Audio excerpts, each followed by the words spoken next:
It's Friday night in Mossy Bottom, and the Eagles Sports Network is on the air. The Eagles Sports Network proudly presents the Fairview Eagles football team as we bring you live coverage of the Fairview Eagles from Westwood, Kentucky. Now, let's head down to the field for countdown to kickoff.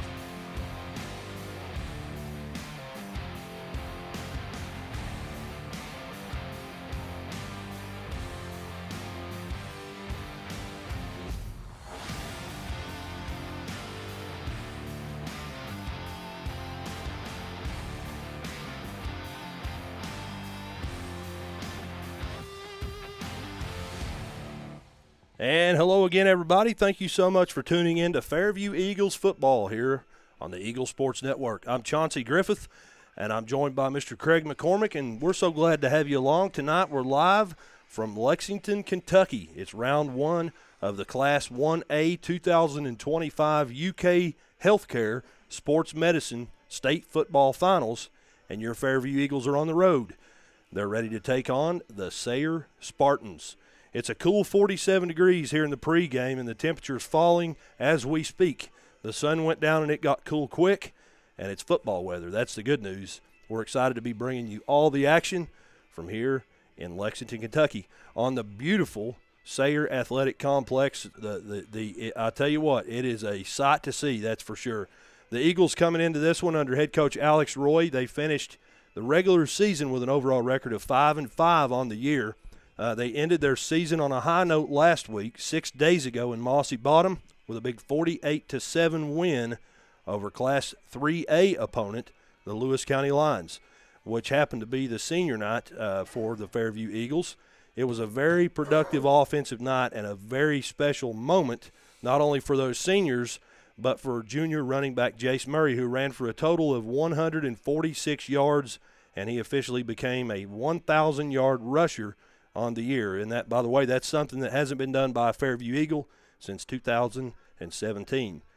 5 different Fairview Eagles found the end zone last week with a rushing touchdown, that is. They included Murray, junior Armani Burnside, senior Gabe Legg, freshman quarterback Hunter Good, and senior fullback Hayden Webster. Good also, by the way, went 2 for 2 in the air, completing both passes for touchdowns, one to junior Tony Vendetti and the other 2 freshmen, Jaden Kaler. Overall, a definite great way to end the regular season for the Eagles, and they enter the playoffs, as I mentioned, at 5-5 for the second time in 2 years, making Coach Alex Roy's overall regular season win-loss record 10-10 in his 2-year tenure. By the way, the Eagles hadn't won that many games in 6 seasons combined, leading up to Coach Roy taking over the helm of the program. And thank you to Mr. Tom Hobbs for that stat last week. The Sayre Spartans come into this one at 8-2 in their official 7th year of varsity football as a program. They did have one year back in 2018 where they did play 2 games, but this is their official 7th year. As I mentioned, they're 8-2 under head coach and former Marshall University, New York Jet, Miami Dolphins quarterback Chad Pennington, who is their head coach. They're coming off an upset loss 6 days ago at Middlesboro. But that one ended in a score of 34-27.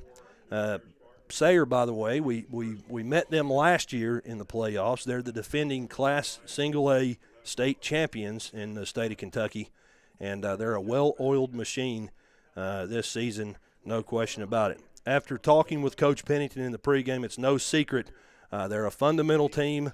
They do their jobs, and they do them well, and they're looking to get back in the win column here tonight. In order to do so, they'll have to defeat the Fairview Eagles. It's playoff time, so that means the winner advances and the loser goes home for the remainder of the playoffs. Their season is over. The atmosphere here in Sayre is awesome. It's Thursday night football. We're used to saying Friday night. It's Thursday night. The game has been moved one night earlier due to the impending weather coming into the area tomorrow. Several games have been moved to tonight, and a few actually on Saturday as well. But we're ready for a dandy here tonight. It's your Eagles taking on the Sayre Spartans. We're going to step out for our first break of the pregame show. When we come back, we'll preview tonight's matchup. But first, we will hear from Sayre Spartans head football coach Chad Pennington. After that, we'll hear from the head man himself, Coach Alex Roy, the head coach of the Fairview Eagles. Then we'll go over starting lineups for the Eagles and a whole lot of football coming your way. You don't want to miss it. It's Fairview at Sayre, and this is the Eagle Sports Network. Timber Ridge is committed to delivering the highest quality sheds, barns, cabins, play sets, trailers, greenhouses, and more, all tailored to meet the needs and the budgets of their customers. They offer multiple financing options to help make for the best customer experience possible. They also offer 3 options to get what you want. And with payments starting at $79.50 a month, they make it easy. Timber Ridge offers a quality like no other. Visit them at 195 Argolite Road in Flatwoods, Kentucky. Call them at 606-388-2110. Visit their Facebook page or find them online at timberridgeky.com. And a big thank you to the good folks at Timber Ridge for supporting the student athletes at Fairview High School.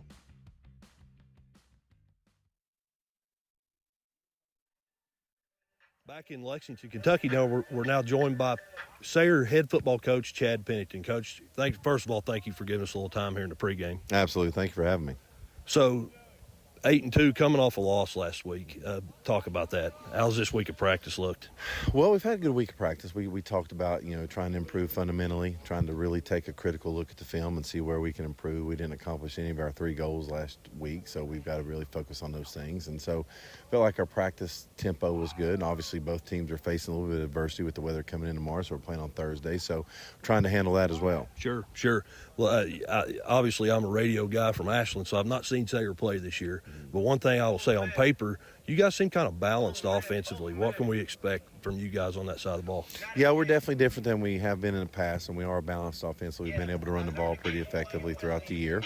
And we've got some skilled guys, such as our quarterback, that's coming into his own a little bit and learning how to play. And really, although we had 27 juniors and seniors, we didn't have a lot of guys who played a lot of Friday night football. Right. So it's been a process just for them to mature and really learn what it takes to be a varsity football player. What do you know about Fairview?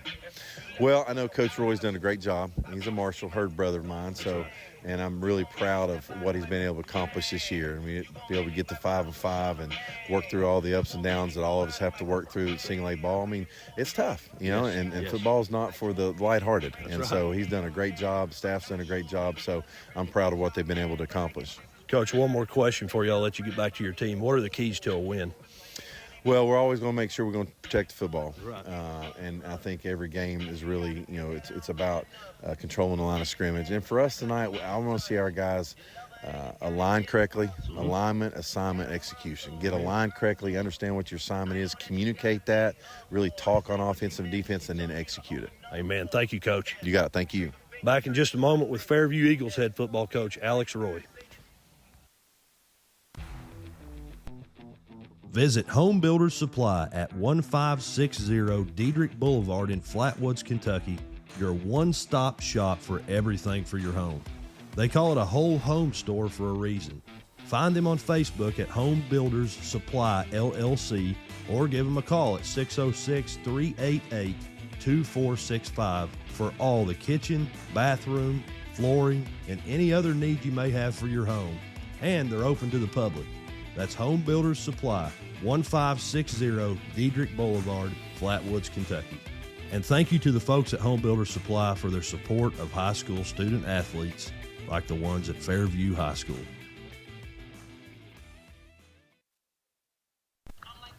Back in Lexington, we're now joined by Fairview Eagles head coach Alex Roy. Coach, thanks for the pregame interview. Hey, thank you for having me. How was the bus ride up? The bus ride was pretty smooth. All given, it was a nice little ride up. Yep. What do you know about Sayre, Coach? Defending state champs. Yep. They've built a good legacy over here, and Coach Pennington's done a great job in building the culture up at Sayre, and the wins and the accolades speak for itself. Coming off of Fairview, that is coming off a big win last week. How has this week of practice looked? Is it any different now that it's a postseason? No, I think we kept with the same approach, that we were going to tone down some of the physicality aspect and just try to reiterate what we're trying to do and read, react, and that's all we were going to do this week, and that's what we did. Coach, one more question for you. I'll let you get back to your team. What are the keys to a win here tonight? We got to take care of the football. We got to play Fairview football, and we got to swarm to the football. So if we can do that, then I think I like our chances. I love it, Coach. We hope to get with you after the game. Yes, sir. Absolutely. Back in just a moment on the Eagle Sports Network.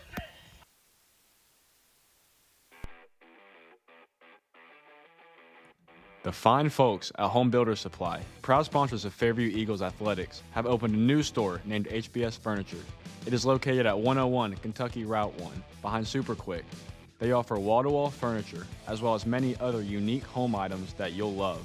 Check them out on Facebook at HBS Furniture, or give them a call at 606-750-4238, or look them up online at supplyhomebuilders.com. It's the folks at Home Builder Supply and HBS Furniture that makes this broadcast possible. And welcome back into the Platinum Industries broadcast booth. I'm Chauncey Griffith along with Mr. Craig McCormick.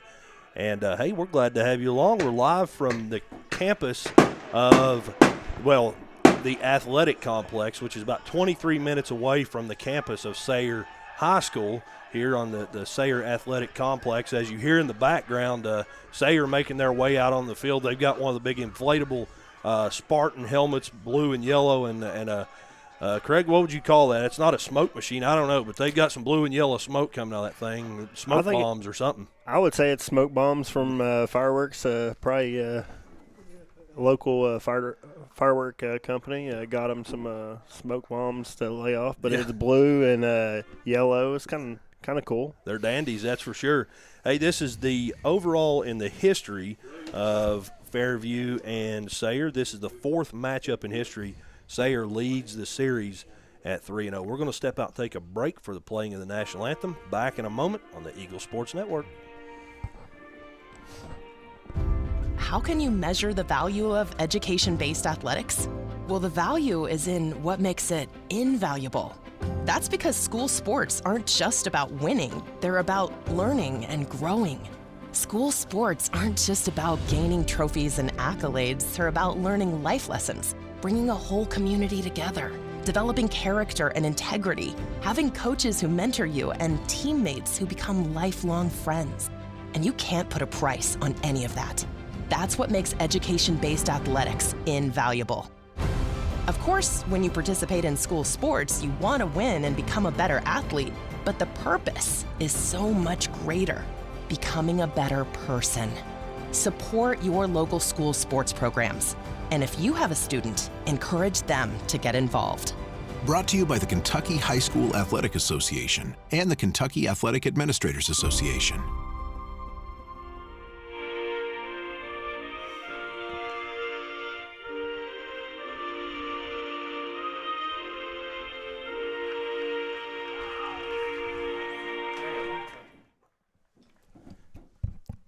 And welcome back into the Platinum Industries broadcast booth. Glad to have you along. Always a pleasure to have the opportunity to stand for the national anthem, no question about that. I was talking about before we went to break, this is the fourth matchup between Fairview and Sayre in history. Sayre leads the series 3-0. The first time the two teams played was back in 2020, and they have played here 3 of those times. The last time they played, obviously, was last season on November the 8th, 2024. Sayre won that one by a score of 63-0. They had 363 yards of total offense. Quarterback Luke Pennington was 6 of 7 in the air for 116 yards and a couple of touchdowns. The Spartans had 8 players who recorded points on the scoreboard during that game. Wide receiver Brock Kaufman and running back Caden Jones led the charge with 2 touchdowns apiece.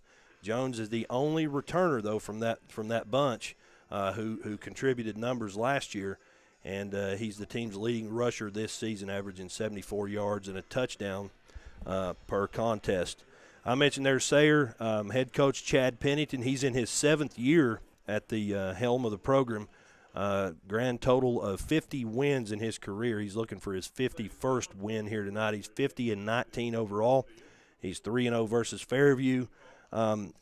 Talked about Sayre. They're 8-2 on the year. Their losses came week 1 of the season versus Kentucky Country Day, one of the powerhouse programs in the state. And then obviously last week they were upset on the road at Middlesboro. That one 34 to 27. The Spartans are averaging 34.6 points per game, 155 rushing yards, and 149 passing yards. As I mentioned there when I was talking to Coach, a pretty balanced attack offensively. Defensively, doing quite well, only giving up 10.6 points per game. For the Eagles, we mentioned their last opponent was last week, a 48-7 win over Lewis County at home on senior night. Jace Murray, 23 carries for 146 yards and a touchdown. Freshman quarterback Hunter Good, 2 for 2 in the air for 98 yards and a couple of touchdowns. Those were touchdowns caught by Kaler and Vendetti. 378 yards of total offense for the Eagles, who forced 3 turnovers, with fumble recoveries coming from Jaden Kaler, Trent Roy, and one McCormick boy. You know him, Craig? Yeah, a little bit. That's Craig's pride and joy there, who got a fumble recovery. Did a great job last week. Looking ahead, looking at this ball game, though, Craig, last year, obviously 63-0. Actually, did you see what happened in the coin toss there? Yeah, the coin toss, we won the coin toss, and we elected to receive. So Okay. we'll start the game off with the ball. I feel like that's something that Alex has Sure. kind of done on every coin toss win this year. Well, that's kind of a show of faith toward your offense. Yeah, absolutely. And Alex knows that his kids are dialed in. That's right. You know, all the adversity this Fairview football team's had this year, they've overcame a lot of obstacles, and they've proved each game they've gotten better. No matter what the score has been, they've all improved, and it really showed last week. And hopefully last week pulls right into this game tonight. Hey, I'm with you, buddy. We'll take a look real quick at the starting lineups for Fairview, starting with that offensive unit. Up front, left tackle, senior J.J. May. At left guard, one Logan McCormick. At center, sophomore Conlon Slavens. Right guard, senior Hayden Webster. And right tackle, Mr. Wyatt Bowen. Also a tight end in the game, it is senior Rylan Hatfield. He wears number 42 and plays tight end. I believe he's a junior. Yeah, I believe you're right, and I believe I can't that print's a little bit small on that paper Yes. I printed out. Actually, I think it does say senior. Nonetheless, he is a junior. He'll be back next year. Quarterback, freshman Hunter Good. At fullback, one Jace Murray. And 2 tailbacks, they are a junior and a freshman, Armani Burnside and Jaden Kaler, respectively. And we're almost ready to rock and roll here. We'll go over that starting defense here in just a few moments, as Fairview wearing their road uniforms, white jerseys, black numbers, Fairview across their chest, Sayre in all gold, white helmets. And the whistle you hear in the background means we're ready to be underway. The kick is in the air, and it's going to be caught at about right at the goal line by Burnside. He's trying to find a lane to run, getting it over here toward the Fairview sideline. And a decent return for Burnside as he gets it out to about the 20-yard line. We'll see exactly where the official spot lands, and Fairview will take over 1st and 10 here. We'll get our first look at that Fairview offensive unit. And while we're waiting on that, I'm going to update. We're no longer in the pregame. There's your scoreboard. We do have the scoreboard on the screen this week, so if you're listening in, at least you'll be able to keep up with the score as we go. Wishbone formation for the Eagles, 2 tight ends in the game. As Good takes a snap, hands it off to Murray on 1st down, and they get a good push here as Fairview gains some ground here on 1st down. You see the contact was made at the line of scrimmage. It was 31 trap, the bread and butter play, and a pickup of about 7, maybe actually we're going to say 8 yards, makes it 2nd down and short. Yeah, that's a great run by Jace Murray there. Obviously, I mean, everybody listened to us all year has heard as soon as contact's going, you better tackle, or That's right. or he's going to take you to the house. And good job for the line and everybody else getting behind, pushing him for those extra 6-8 yards. Fairview breaks the huddle on 2nd down, same formation, ball on the left hash. They're moving from right to left on your radio dial. Same play this time, though. Jace Murray hit at the line and driven backwards The size battle up front definitely goes to the Sayre Spartans. They've got a couple of players in their interior line who definitely passed the look test from up here. No gain on that one, makes it third down and 2 yards to go. We'll see here what Coach Roy has up his sleeve on third down and short, as a decent gain on first down for the Eagles sets them up here and then no gain on second down makes it third down and short. They break the huddle, same formation, wishbone with 2 tight ends, good under center. He's going to take the snap, look to the left this time, and it's going to be a handoff to Burnside, who has some room to run, gets it out across the 40-yard line before he's brought down. A pickup of about 13 yards. We'll see where the spot goes, but that's going to move the chains and give a fresh set of downs to your Fairview Eagles. Give him 12 yards on that one, and that's more than enough for the first, as Fairview able to get it out toward midfield here on their first drive of offense. We're down to 9:53 to go. Clock's still rolling, and Fairview doing what they can to keep control of the football here as the play clock's down to 7, and they snap it, and another handoff up the center. I believe that's Burnside again, who tries to bounce it outside, gets it back to the line of scrimmage, and gets a couple of yards here. It was on Murray. Okay, I apologize. That was the fullback. So give him 2 yards there as he got what he could there, trying to bounce it outside. 3 carries, 10 yards now for Jace Murray, and Fairview has it second down and 8 yards to go on their own 45-yard line. Fairview back out in the same formation, 2 tight ends in the wishbone. Murray at fullback, Kaler and Burnside at the tailbacks. Handoff goes to Burnside. He kind of stutter step there, and he's hit behind the line of scrimmage, so that will go down as a minimal loss. He almost got it back to the line of scrimmage, but a definite mismatch there between him and the defender. They're going to say that he fell forward into the line of scrimmage, so it's now third down and 8 yards. So no gain on that play, but no loss either. Makes it third and 8. Down to 8 minutes, 38 seconds to go here in the first. Fairview on their opening drive of offense here, able to move the chains and get a first down, and looking to do the same here on third and 8. Still scoreless here as Fairview breaking the huddle down to 5 seconds now on the play clock, and they're going to snap it, hand it off to Murray, who has room to run. It was 31 trap. He kind of veered to the left, and he's brought down after a pickup of about 9 yards for Jace Murray. More than enough for the first down.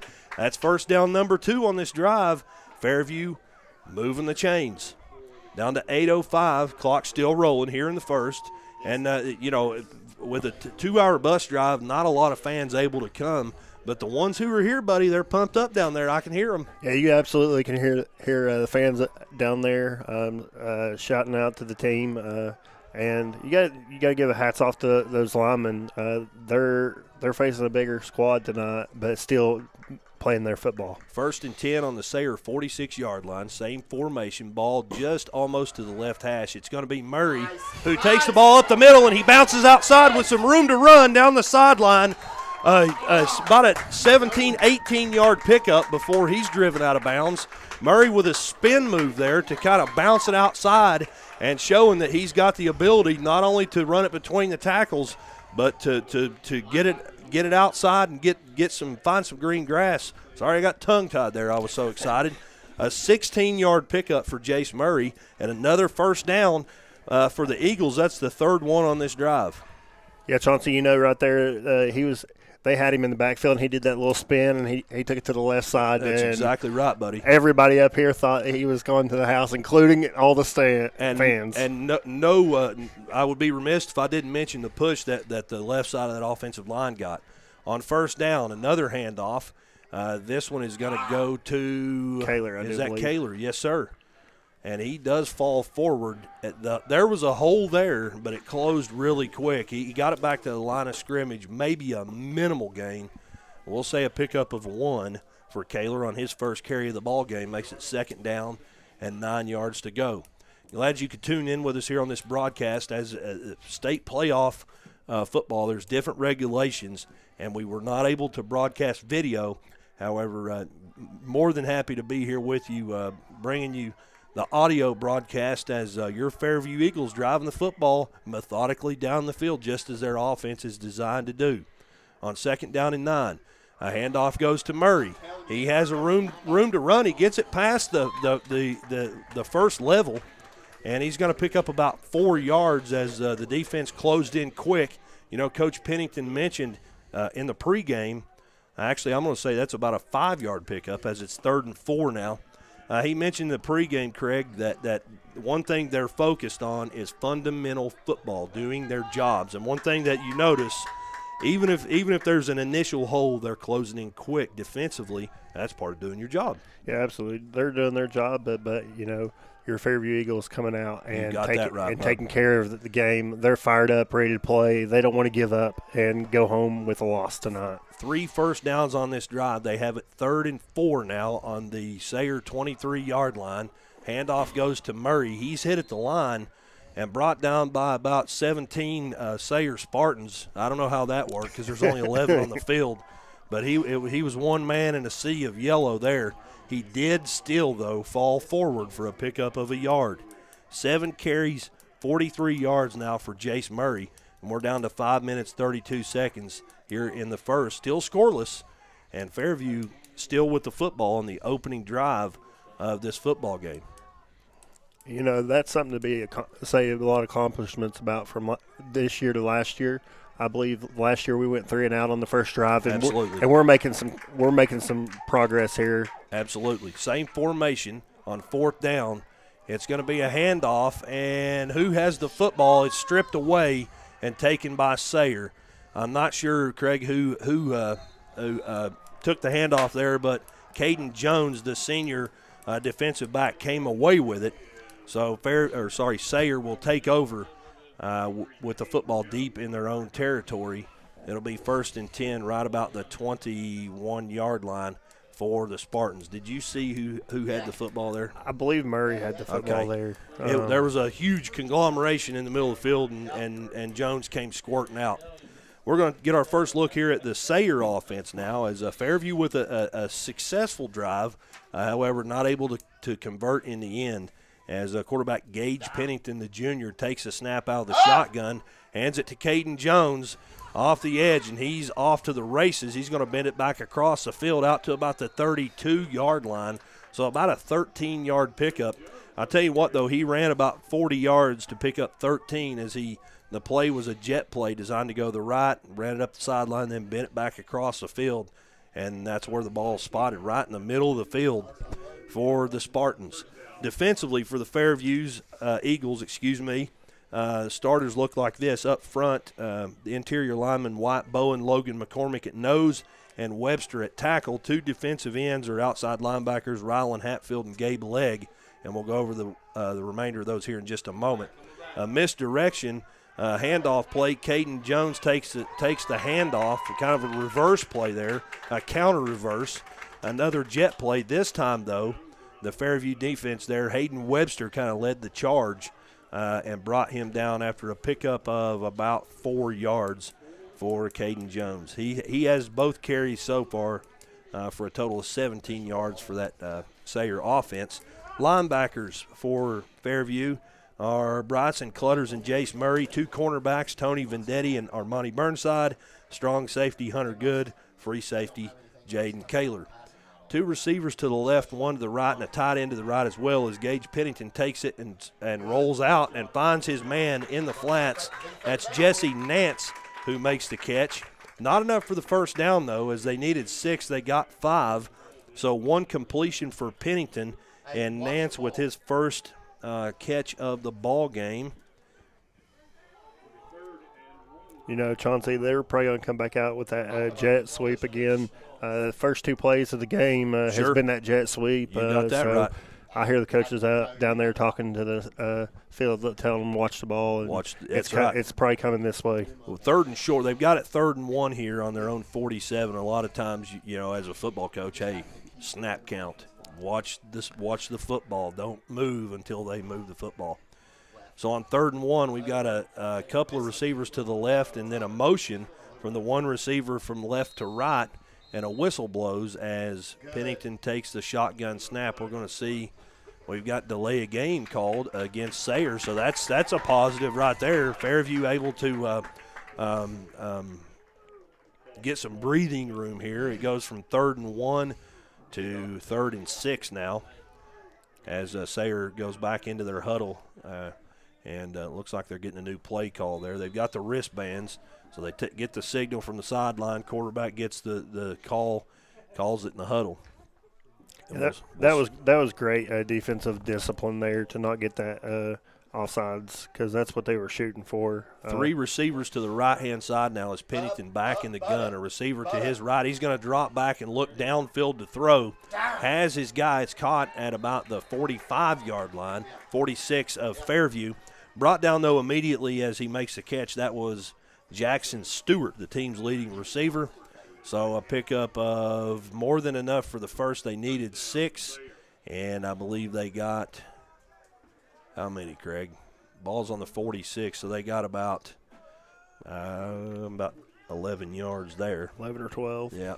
I'm going 11 because I'm a Fairview fan. Absolutely.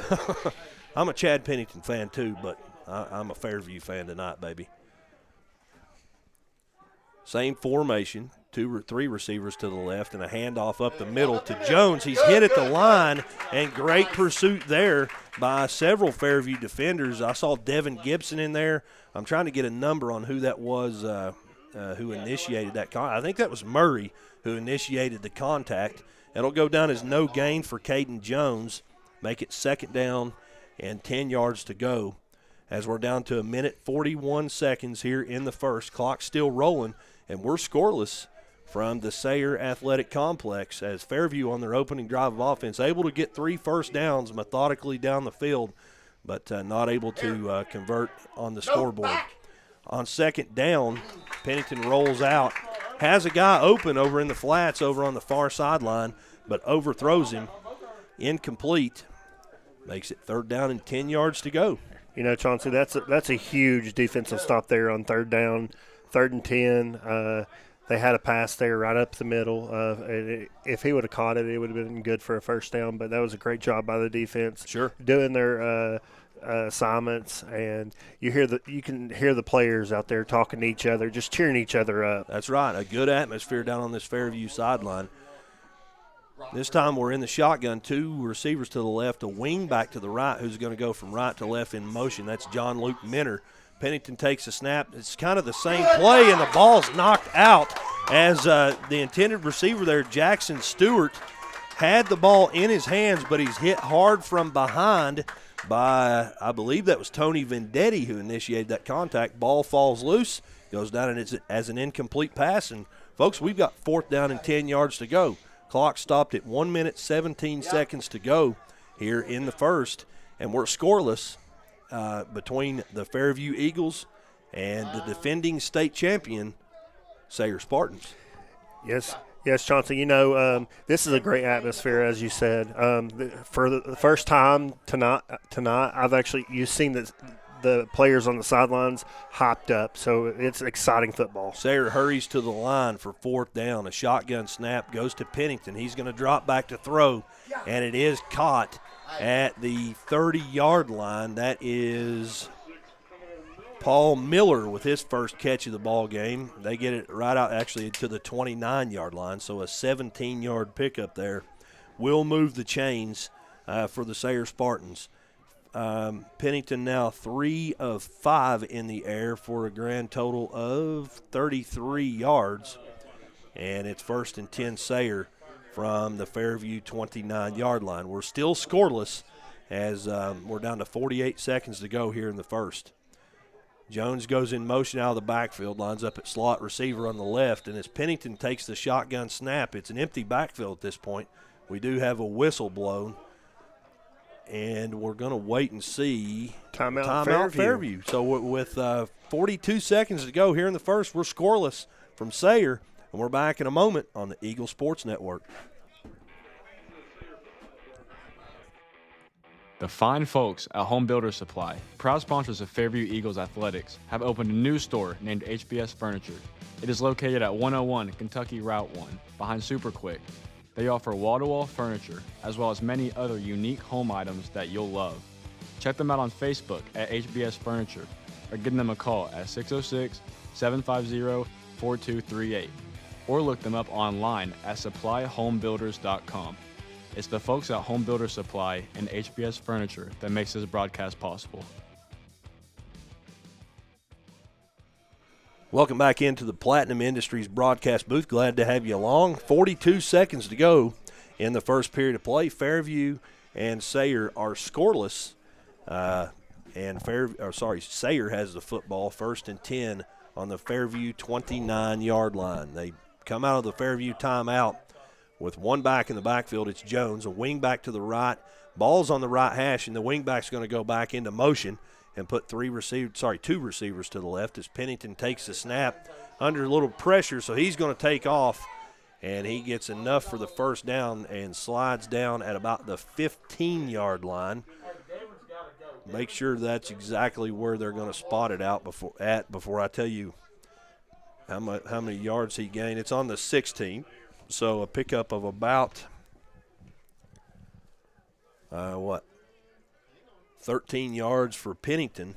I was going to give him 12. Hey, well, I'll give him 12 then, buddy. And we're down to 11 seconds. I believe they may try to get one more play off as they hurry to the ball. We're down to 5 seconds on the clock. Pennington going through his cadence. And he does get the snap off just before the buzzer. He's under pressure. He's going to squeak loose and scramble out to the left side. He's going to be in the end zone. However, a flag thrown behind the football back in the backfield. I have a feeling this one's coming back. Usually when a flag is thrown in that vicinity, it's a holding or a block in the back, something like that. And I've got a feeling this one's coming back as the officials back around the original line of scrimmage. You hear the fireworks going off in the background. I think that might have been a little premature here, as I'm still putting my money on this one's coming back, and we'll get the official call here.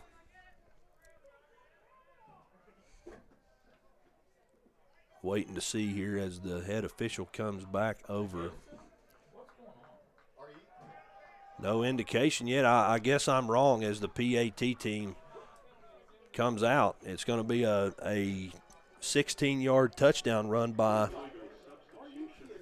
The call officially is an illegal substitution against the Eagles. I did not see that, and the flag was thrown during the play. I'm not sure exactly how that went down. Nonetheless, it's going to be 6-0 as Sayre kicker, his name escapes me. It is Gannon Rice puts one through the uprights, and another flag here. We're going to go ahead and step out as the clock expired on the touchdown. So at the end of one period of play, your score, Sayre 7 and Fairview 0. Back in just a moment for quarter number 2 here on the Eagle Sports Network. Timber Ridge is committed to delivering the highest quality sheds, barns, cabins, play sets, trailers, greenhouses, and more, all tailored to meet the needs and the budgets of their customers. They offer multiple financing options to help make for the best customer experience possible. They also offer 3 options to get what you want. And with payments starting at $79.50 a month, they make it easy. Timber Ridge offers a quality like no other. Visit them at 195 Argolite Road in Flatwoods, Kentucky. Call them at 606-388-2110. Visit their Facebook page or find them online at timberridgeky.com. And a big thank you to the good folks at Timber Ridge for supporting the student athletes at Fairview High School. So the official call on the field was during the PAT, a personal foul called against the Eagles. So that should be assessed here on the kickoff to start out quarter number 2. Fairview had the ball first. We've only had 2 drives of offense here as Fairview able to march the ball down the field inside the 20 before it was stripped away on a 4th down carry by Jace Murray. And then Sayre answered with a drive that resulted in a 16-yard touchdown run by junior quarterback Gage Pennington. That makes the score here 7-0 after one period of play. Now, that being said, still some questions here as Coach Pennington out there having a chat with one of the officials. Actually, no, he's talking to his players. The officials, I think they're trying to figure out where they're going to spot the football at here. As a few substitutions coming in here for the kickoff team of Sayre. 7-0 your score here to start out the second period of play. And a big thank you while we got just a moment here. They're still trying to figure out where they're going to line it up after the penalty on the PAT. Big thank you to our community sponsors, Platinum Industries, local contracting service in the tri-state area. Encourage you to look them up on Facebook. Also, Timber Ridge, where you can find quality cabins, sheds, and outdoor furniture and more. Home Builder Supply and HBS Furniture. So it's looking like, as they're still trying to figure out what's going on here, the ball is going to be on the 30-yard line of Fairview, and that's where Sayre will kick off here and pin back like this. An opportunity for an onside kick here, no question about it, as Fairview lined up in their onside recover formation here. Interesting call here. There must have been a couple of penalties as the ball all the way down to the Fairview 30-yard line. You know, Chauncey, I'm kind of confused here. We're receiving on the wrong end currently. Well, they didn't. They just scored on that side. Yeah. Well, that was in the first period, and an onside kick bounces off the chest of a Fairview player, and it's going to go out of bounds after Sayre trying to get a hold of it there, and it's off the Sayre player. Nonetheless, another flag comes in after the kickoff over on that Sayre sideline. We'll see what this one is, as several players over in that vicinity, and it came in right after the play. Waiting to see here as the officials back discussing the call.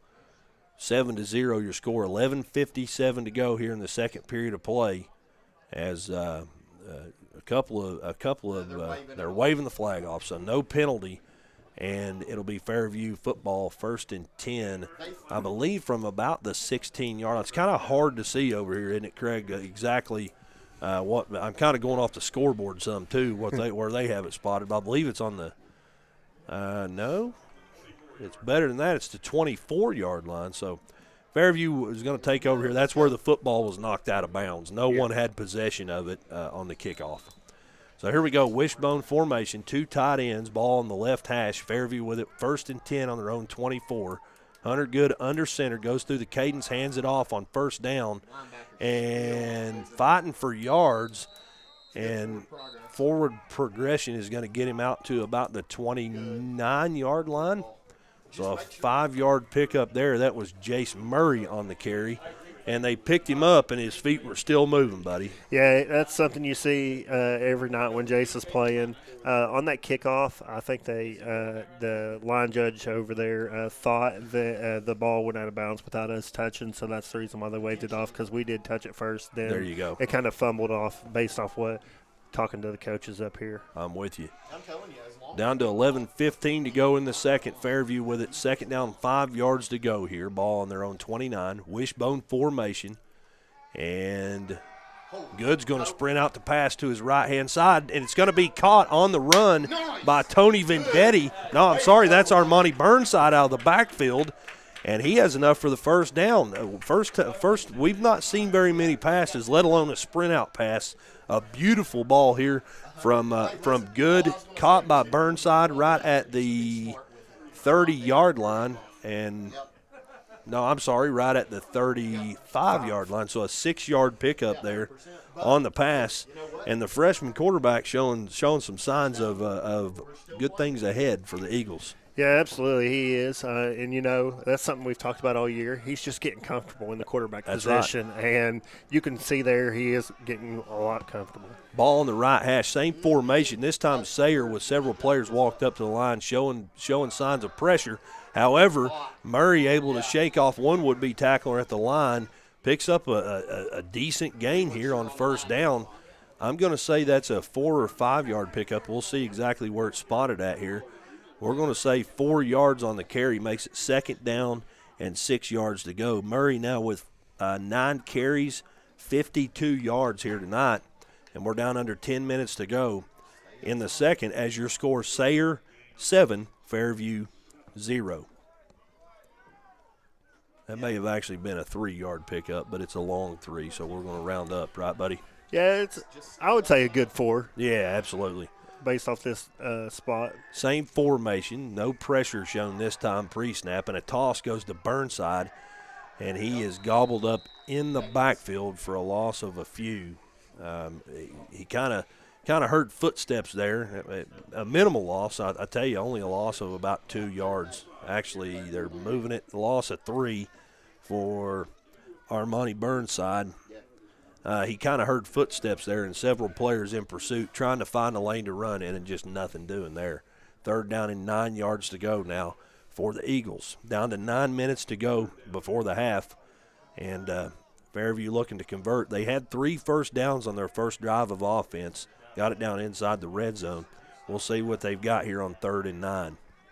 Same formation, 2 tight ends and a wishbone, and a handoff to Murray. He had some room to run, but it's blown dead as a penalty flag comes in over from the Sayre sideline, and the indication is a false start called against the Eagles. So they'll back up 5 yards and replay 3rd down. This time it's 3rd down, though, and 14 yards to go.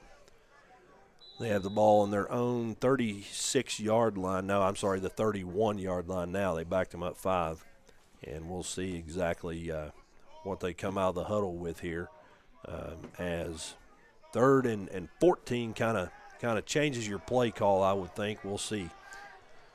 Wishbone formation, same 2 tight ends. We've not seen any variation from that here tonight, and a handoff goes to Murray, and he's brought down from behind. He bounced that one outside again to the left. They're getting a good push over on that left side of the line. He's brought down, though, from behind after a pickup of about 4 yards. So 10 carries, 56 yards for him. He's averaging 5.6 yards a carry, but it makes it 4th down and 10 yards to go as Devin Gibson and company make their way out to punt for the Eagles. 1 returner back deep to receive for Sayre. That is Caden Jones. I mentioned Sayre wearing all gold. It's more like yellow. It's bright. Kind of reminds you of Huntington High School when they wear all yellow. Navy blue numbers trimmed in white here. And Fairview trying for the hard count. Nobody moving, though, on either side. And we're going to have a timeout called here with 7 minutes, 37 seconds to go. Fairview has it 4th and 10. They take the timeout. Your score, Sayre 7, Fairview 0. And by the way, we're in the 2nd quarter, and we're back here in just a moment on the Eagles Sports Network. Visit Home Builders Supply at 1560 Diedrich Boulevard in Flatwoods, Kentucky, your one-stop shop for everything for your home. They call it a whole home store for a reason. Find them on Facebook at Home Builders Supply LLC or give them a call at 606-388-2465 for all the kitchen, bathroom, flooring, and any other need you may have for your home. And they're open to the public. That's Home Builders Supply, 1560 Diedrich Boulevard, Flatwoods, Kentucky. And thank you to the folks at Home Builders Supply for their support of high school student athletes like the ones at Fairview High School.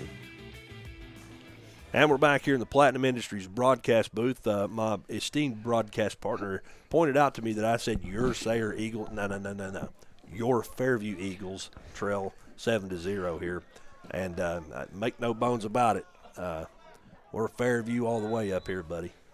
Punt team back out. Jones back deep to receive. Actually, they have 2 returners back deep to receive for the Eagles as Gibson's going to take a high snap and another whistle blows on the snap. We'll see. It's going to be a false start. I didn't see anyone move, so I can't tell you who it was, but that'll back Fairview up 5 more, make it 4th down and 15 yards to go now. Ball's going to be on the 31-yard line. I'm sorry, the 30-yard line. And they'll re-kick it here. I'm still trying to get a number. As Jones is lined up as the deep man, they've got a guy about midway as a returner, but I'm not. I'll get you the number here in just a moment. Again, Gibson takes a high snap, and his punt is deflected. Had a returner or a defender in his face. That was John Luke Minner, and it's going to go out of bounds right at about the Fairview 31-yard line. So good field position here for the Sayre Spartans, taking over 1st and 10 on the Fairview 31-yard line.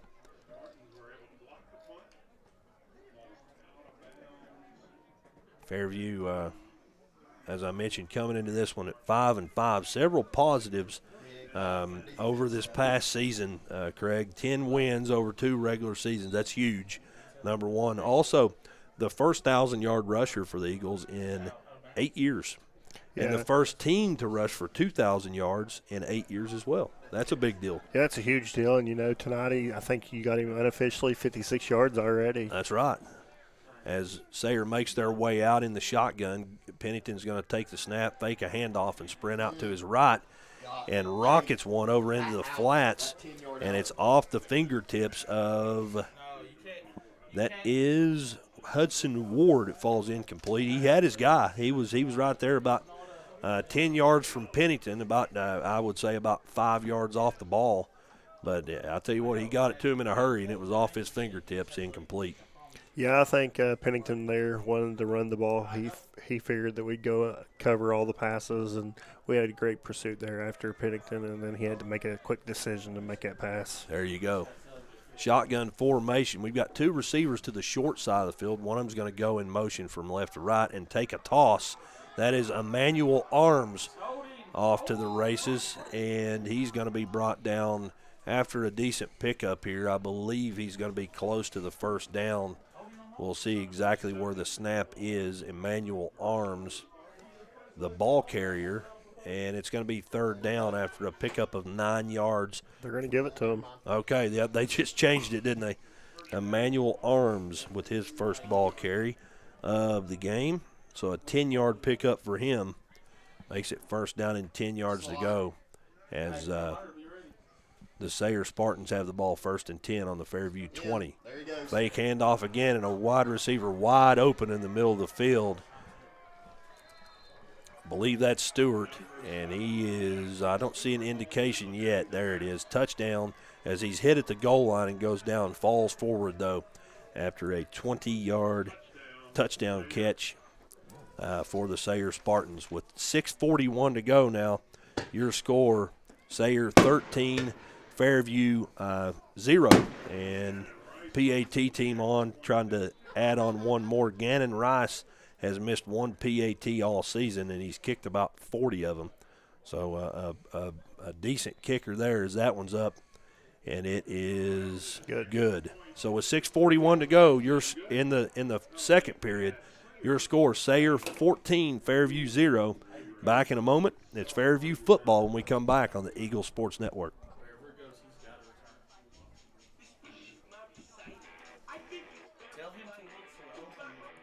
The fine folks at Home Builder Supply, proud sponsors of Fairview Eagles Athletics, have opened a new store named HBS Furniture. It is located at 101 Kentucky Route 1, behind Super Quick. They offer wall-to-wall furniture, as well as many other unique home items that you'll love. Check them out on Facebook at HBS Furniture, or give them a call at 606-750-4238, or look them up online at supplyhomebuilders.com. It's the folks at Home Builder Supply and HBS Furniture that makes this broadcast possible. And welcome back into the Platinum Industries broadcast booth. Chauncey Griffith, Craig McCormick, glad to have you along. It's Sayre on top right now, 14-0, after a drive that resulted in a 20-yard Gage Pennington to Jackson Stewart touchdown pass and a Gannon Rice PAT that made it 14-0. It's going to be Fairview football here as the kick is up, and it's going to be caught by, I believe that's Devin Gibson. Oh, he tried to juke. And, yes, he did try to juke, and he shakes off one would-be tackler. He caught it about the 5, brings it across the field, gets it across the 10-yard line. I believe about a 6-yard kickoff return for Mr. Gibson as we'll see exactly where it's spotted. Nonetheless, it's going to be 1st and 10, Fairview from deep in their own territory here. Hunter Good, the quarterback, 1 of 1 here tonight for 6 yards. Jace Murray, and that catch, by the way, made by Tony Vendetti on a sprint-out pass.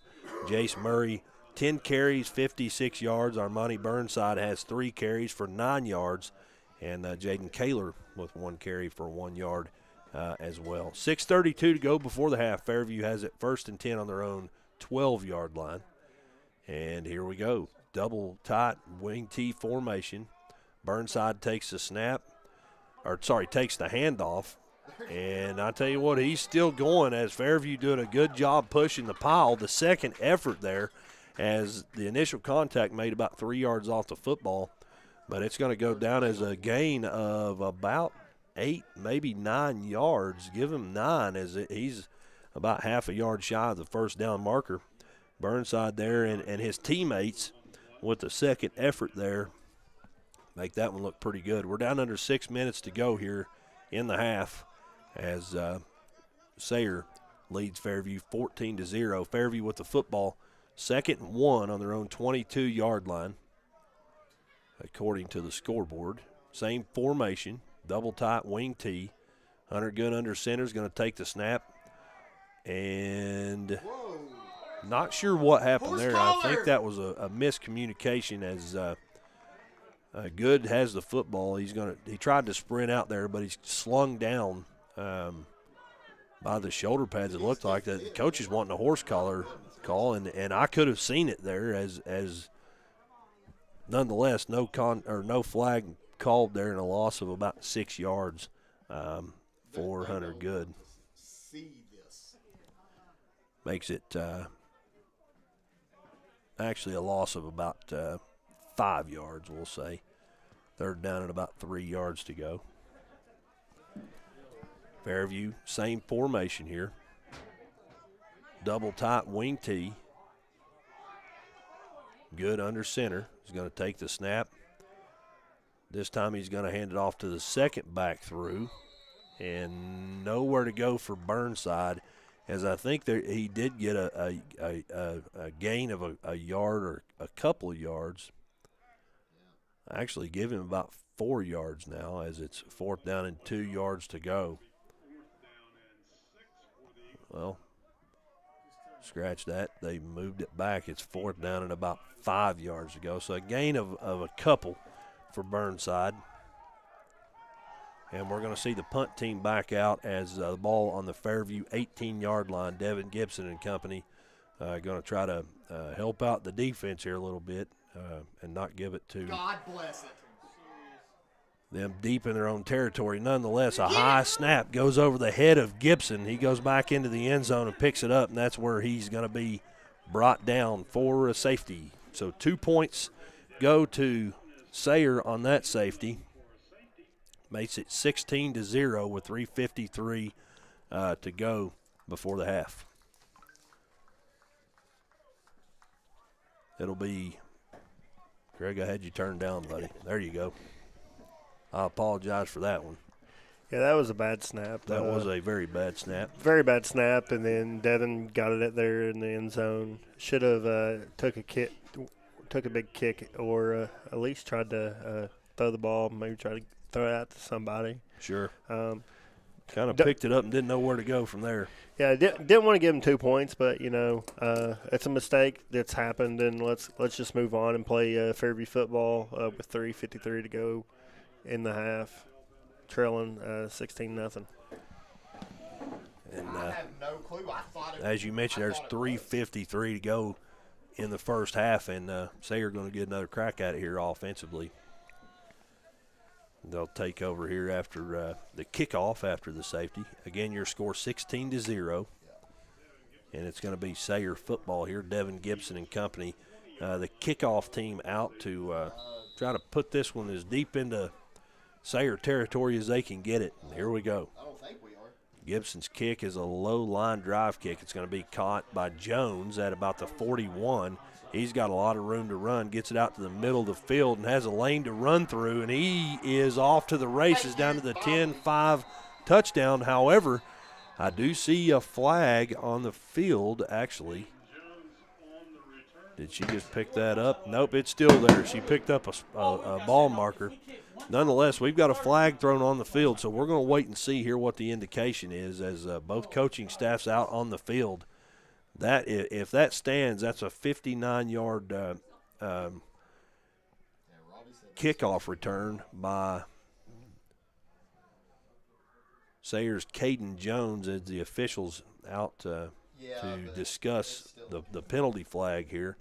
Not exactly sure yet what the indication is.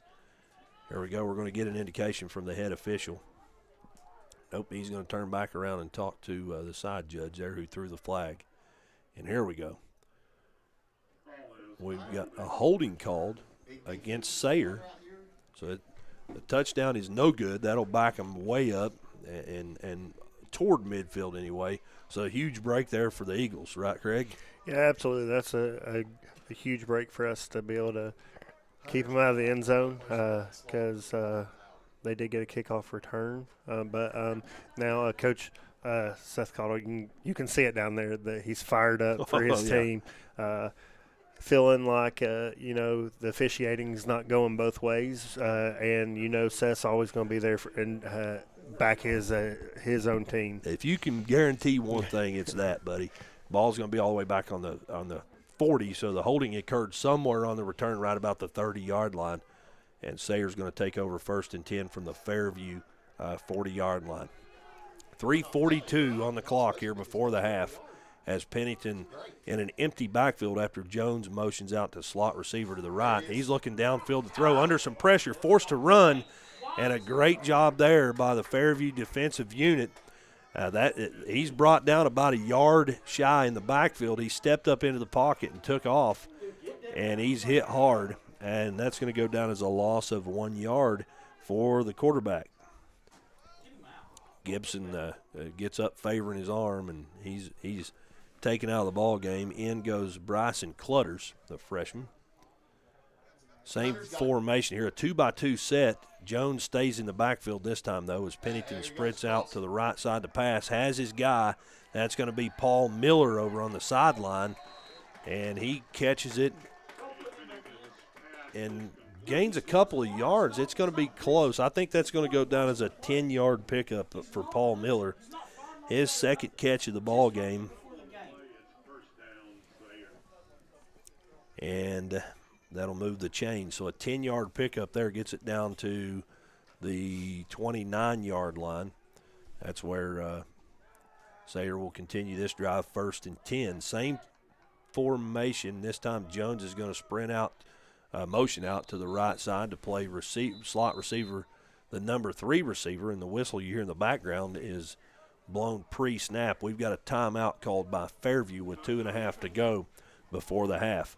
So your score here is Sayre 16, Fairview 0, and we're back in just a moment here on the Eagle Sports Network.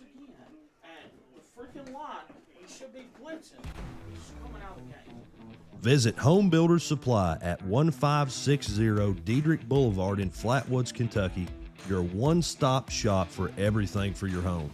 They call it a whole home store for a reason. Find them on Facebook at Home Builders Supply LLC or give them a call at 606-388-2465 for all the kitchen, bathroom, flooring, and any other need you may have for your home. And they're open to the public.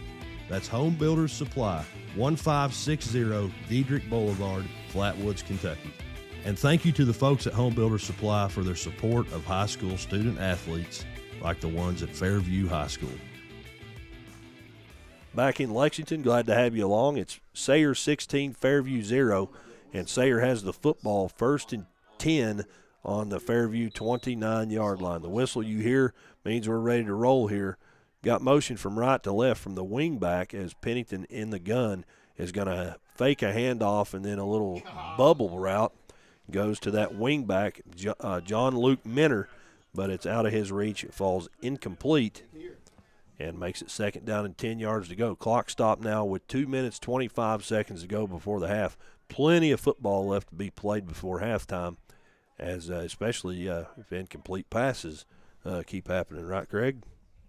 Yeah, absolutely. Defense there doing their job, defending the pass, and Cottle's. If you can't hear Cottle in the background, there's a problem because he's jumping up and down there. 2nd and 10, shotgun formation, a 2-by-2 set for the Sayre Spartans. Pennington fakes a handoff, looking downfield to throw. He had his guy, but overthrew him, incomplete. Decent pass coverage there, though, from the Fairview Eagles secondary as they forced the incomplete pass there. That was Jaden Kaler's man there, and he was right where he needed to be in man coverage. That one falls incomplete. Clock stopped now at 2 minutes and 19 seconds to go before the half. It's 3rd down and 10 yards to go. Sayre comes out of the huddle into the same formation. 2 receivers to the left. And Pennington's going to take the snap, has a guy in the flats on the right side. It's going to be caught. And good pursuit toward that man. That's Paul Miller who made the catch. Nonetheless, he was able to get some yards after the catch. He's brought down after a pickup of maybe 14 yards. We'll see exactly where it's spotted. Nonetheless, that does move the chains down to 2 minutes to go here before the half, and the clock's still rolling. Looks like they're on the 14. Okay, so, 15-yard pickup there. Paul Miller with his 3rd catch of the game. 3 catches, 42 yards for him. We'll go over the offensive stats here at halftime. Down to 1 minute and 40 seconds. 1 receiver way out wide to the left, and the ball's on the right hash. Jones takes the handoff, a jet handoff, and he's into the end zone from 14 yards out with 1 minute and 31 seconds to go here before the half. The 14-yard touchdown run by Sayre's Gage Jones. PAT team led by kicker Gannon Rice. He's 2 for 2 here tonight, looking to go 3 for 3. He's only missed 1 all season.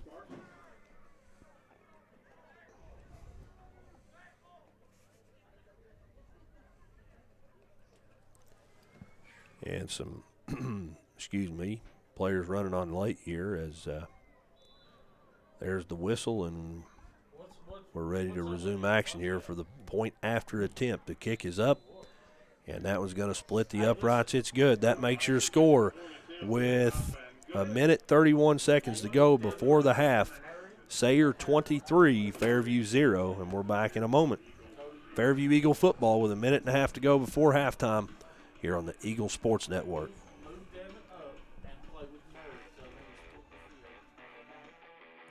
The fine folks at Home Builder Supply, proud sponsors of Fairview Eagles Athletics, have opened a new store named HBS Furniture. It is located at 101 Kentucky Route 1, behind Super Quick. They offer wall-to-wall furniture, as well as many other unique home items that you'll love. Check them out on Facebook at HBS Furniture, or give them a call at 606-750-4238, or look them up online at supplyhomebuilders.com. It's the folks at Home Builder Supply and HBS Furniture that makes this broadcast possible. And welcome back in to the Platinum Industries broadcast booth. Glad to have you along. Your Fairview Eagles right now trailing the Sayre Spartans 23-0 with 1.5 minutes to go before halftime. And we're now joined by Mr. Chuck Clark. Mr. Clark, thank you, sir. What do you say, brother? How we doing tonight? Doing great. I tell you what, that was a great opening drive for the Eagles. Yes, it was. It's not been a bad game so far. I mean, we're fighting and hanging in there. A couple of mishaps, but we'll get there.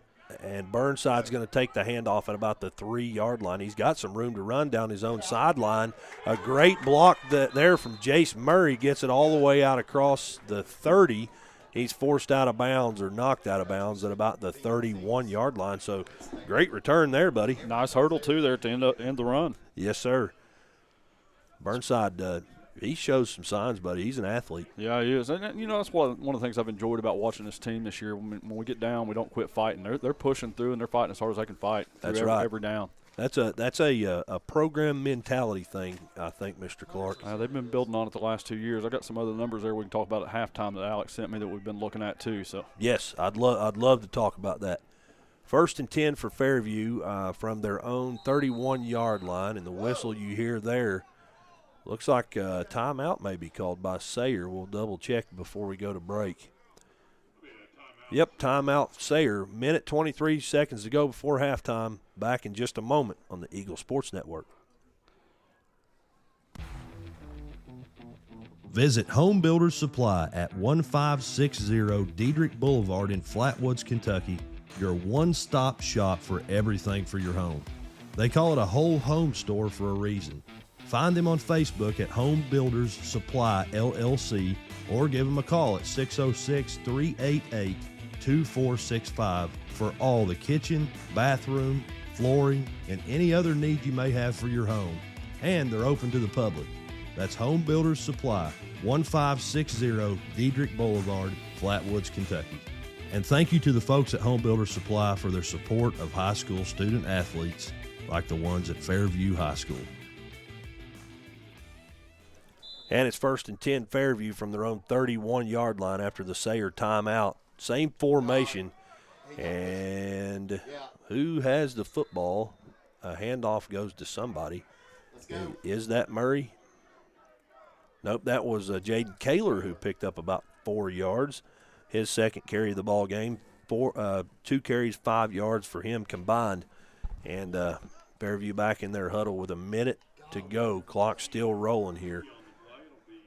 We've got some young guys at key position players. There you go. Say that again. We've got some young guys at key position players. If they continue to show this kind of growth, it's going to be fun to watch. That's right. That's right. Yeah, there's some bright spots on that note for sure. Another handoff. That one is going to go to, is that Kaler again? I believe it is. And he chugs along for a decent pickup here. A little extracurriculars going on after the play, but Fairview players did a good job holding their hands up. I'm not involved here.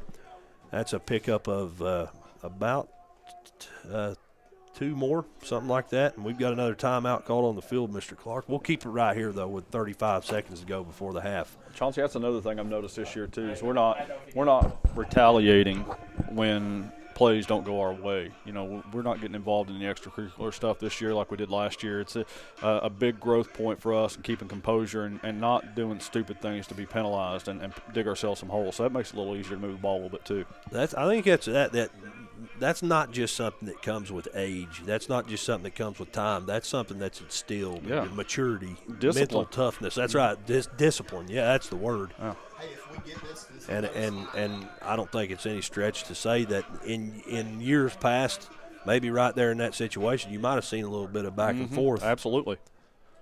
3rd down and 5 yards to go now for the Eagles. They have it on their own 34. 35 seconds to go before the half. And they come out in the double tight wing tee.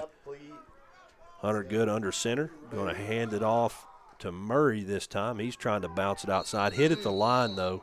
And, he's not brought down, though. Forward progression calls for the whistle, but the second effort's still there.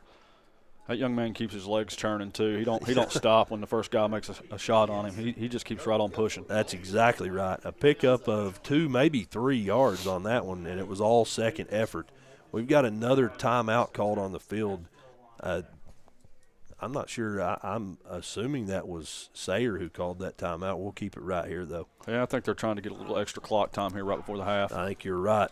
11 carries, 58 yards here in this first half for Jace Murray. As one thing I noticed when Sayre calls a timeout, their entire team comes out and huddles up, have to get this, which is interesting. Well, that's something that we're going to have to keep working on, too, is getting everybody that's involved on the sideline involved in every play and pushing and motivating and being good team players on the sides, watching that ball move. That's right. Yes, it's a run. And I notice a difference, in that aspect as well, just under Coach Roy's tenure. 4th down and about 3 to go. Devin Gibson and company on to punt the ball away. Jones back deep to receive, and it's going to be a fake punt called to Gibson. He's got some room to run down that Sayre sideline. Yes, sir, gets it all the way out to midfield. So a 12-yard punt, fake punt for Devin Gibson. Gets the ball all the way out to midfield. And like you said, Sayre calling timeout, trying to maybe try to, I'm not speaking for Coach Pennington, but maybe try to get one more in before halftime. And Fairview puts the stop to that. A great call there. Right, absolutely. And Coach Pennington knows what he's doing over there. But, oh, yeah. Sometimes you get a little greedy. Not to say that that's what he did, but looking at it, there are people here watching this game tonight that are looking to next week and the week after and stuff like that. They're taking note of some of this stuff. I'm with you. It's 1st and 10 Fairview from midfield. Right ball is shaded toward the left hash, and a handoff's going to go to Murray. And he's hit at the line. A pickup of a yard for Jace Murray. And that should be the last play of offense here, or the last play of the first half, as we're down to 8 seconds and the clock's still rolling. We'll keep it here as Fairview lines back up on the football. They're going to get one more play in. And just like that, I'm not even sure who had the football there. Nonetheless, it's for a gain of about a yard. That was Murray again. 60 yards in the first half on the ground for him. And the buzzer you hear in the background, means it's halftime. We'll be back here in just a moment. Mr. Chuck Clark and myself, we're got some things to talk about, some good things to talk about in the world of the Fairview Eagles. Back in a moment on the Eagles Sports Network. Timber Ridge is committed to delivering the highest quality sheds, barns, cabins, play sets, trailers, greenhouses, and more, all tailored to meet the needs and the budgets of their customers. They offer multiple financing options to help make for the best customer experience possible. They also offer 3 options to get what you want. And with payments starting at $79.50 a month, they make it easy. Timber Ridge offers a quality like no other. Visit them at 195 Argolite Road in Flatwoods, Kentucky. Call them at 606-388-2110. Visit their Facebook page or find them online at timberridgeky.com. And a big thank you to the good folks at Timber Ridge for supporting the student athletes at Fairview High School. And welcome back into halftime here from the Sayre Athletic Complex, where your Fairview Eagles trail on the scoreboard to the Sayre Spartans by a score of 23-0. I'm joined by Mr. Chuck Clark, the principal at Fairview High School. And Mr. Clark, you were talking with Coach Roy about the positives that are coming out of this program. You know, I said over break there, I said it's not all about wins and losses. They sure do help, though, and I agree with you to that point. Well, they do help, and one of the things that we've noticed about our program in the last couple of years is it's starting to be attractive to other players too. And being a small school, being able to attract some talent from other places to do it the right way, and make sure that we've got kids invested in our program. Talking with Alex, just messaging back and forth a little bit. We've had a lot of gains in the last 2 years just under his tenure and his coaching staff and the guys he's brought in to work with these young men and keep pushing. And we're very fortunate to have guys like you and Craig talking on the radio and supporting our kids and the background, just really being there to vocalize the support and success that we're getting. But yes, looking at some of those positives, Alex sent me some numbers, and we've talked about it off and on all season, but we went 4-1 at home this year. That's a big deal for us. That's huge. Mean, winning the games that we're supposed to win, and we're playing bigger schools like Boyd County and West Carter and some teams like that they've got numbers on us and can run in fresh legs and stuff like that. We've got some growing to do, but at the beginning of the year, a lot of people counted us out when some key pieces left and went some other places. And kudos to those kids. You want to see everybody be successful in their own right. But, the guys that stuck around and fought through it and, went 5-5 this year, big-time wins. I mean, 10 wins over the last 2 regular seasons. That's a big win for us, knowing that we only had, 6 in the previous 6 years? Or something like that. 8 in the previous 6 years. Combined 6 years, right. I mean, that's a big deal. We had first 1,000-yard rusher that we've had in the last 8 years. We had 2,000 team rushing yards for the first time in 8 years, giving up less than 30 points a game for the first time in 11 years, which is huge. Yes, I mean, Seth's really worked with those guys down there and, really demanded a lot out of those boys. Especially given what you mentioned, the competition. It's not like you're scheduling wins. Right. Yeah, I mean, it's a big deal to see these guys making strides. I mean, we've only had one academically ineligible player in 2 years. Yeah. I mean, it's not just happening on the football field. We're holding them accountable in the classroom, and we're right. doing that with all of our programs, really, and really pushing. But that's a big difference from what we've had in previous years. And like I said, going 4-1, just watching all these kids and getting some postseason awards, I guess, or regular season awards right before the postseason started. We have 3 guys put on the first team for EKC, Armani Burnside, and Jace Murray, and Hayden Webster. And, Jace got that 1,000 yards this year, last game. Watching him just churning those legs and thinking about guys like Jaden Kaler, young guy coming up. I mean, he's got a bright future ahead of him. Sure. Colin Slavens, Logan McCormick, they made second team EKC this year. We even had some guys honorable mention. I mean, Anthony Vendetti, another kid that's come in and bought into our program. Hunter Good, young guy that stepped up and played quarterback for us this year after there was a vacant spot left there. Wyatt Bowen, a senior leader. Rylan Hatfield, a guy that's come in and just worked his tail off the last few years. And all these kids are buying in to the discipline and the structure and the mindset of growth and knowing that it's not going to happen overnight. And like you said, it's not all measured in wins and losses, but we'll take them. 5-5 yes. this year. We're on the road again for a playoff game.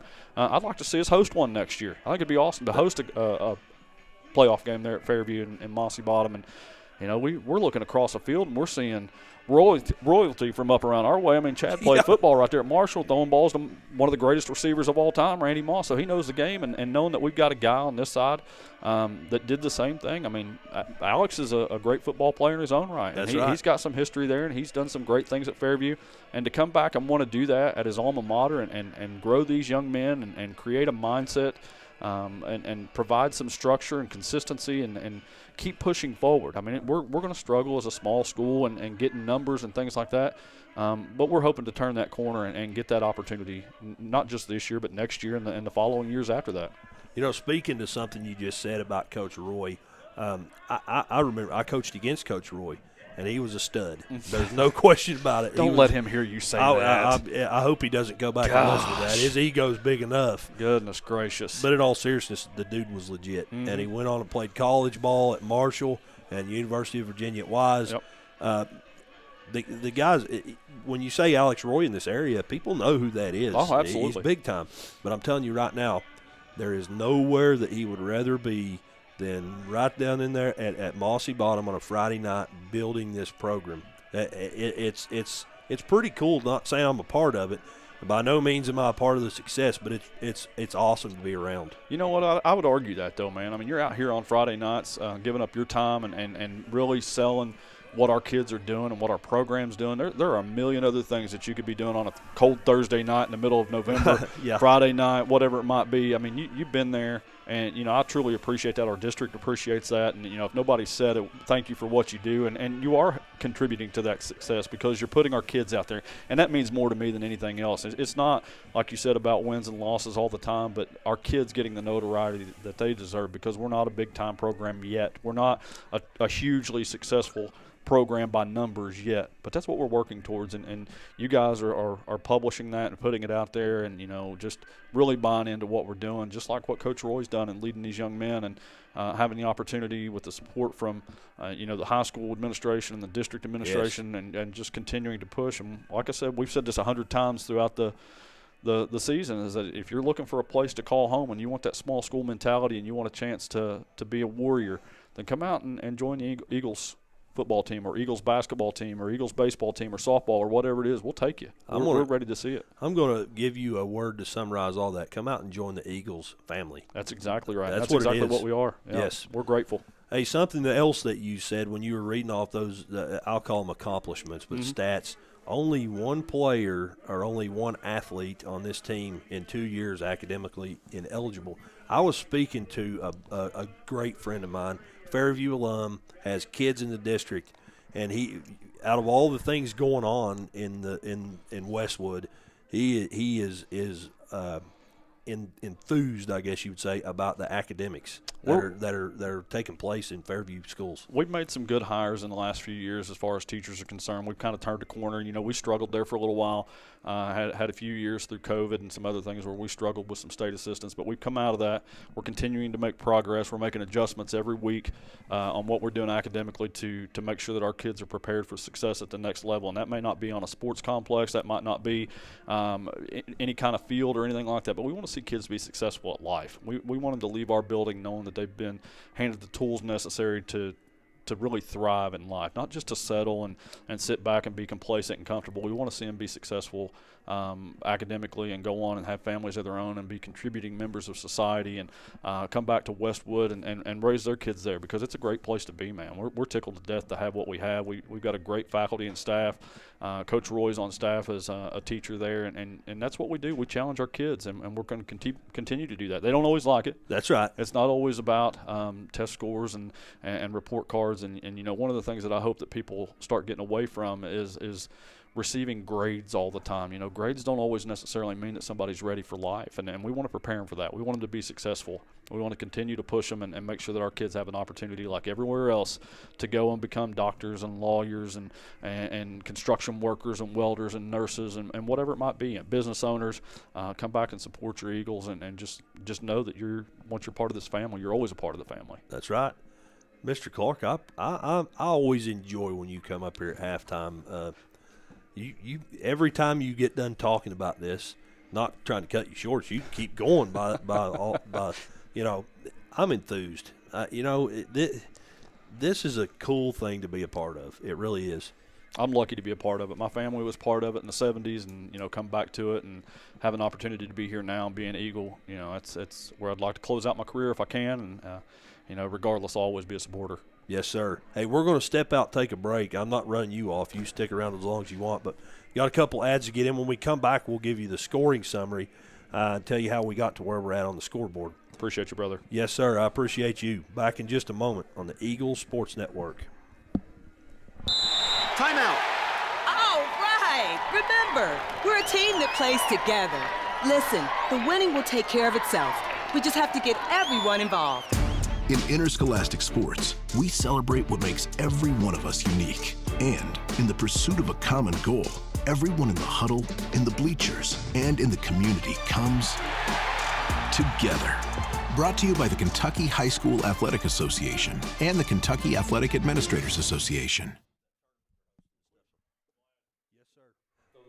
And we're back here in the Platinum Industries broadcast booth. Glad to have you along. Where your score at the half, your Fairview Eagles trail the Sayre Spartans 23-0. We'll tell you how we got there real quick with our scoring summary. It looks something like this. The first score of the ball game came at the very end of the first period of play.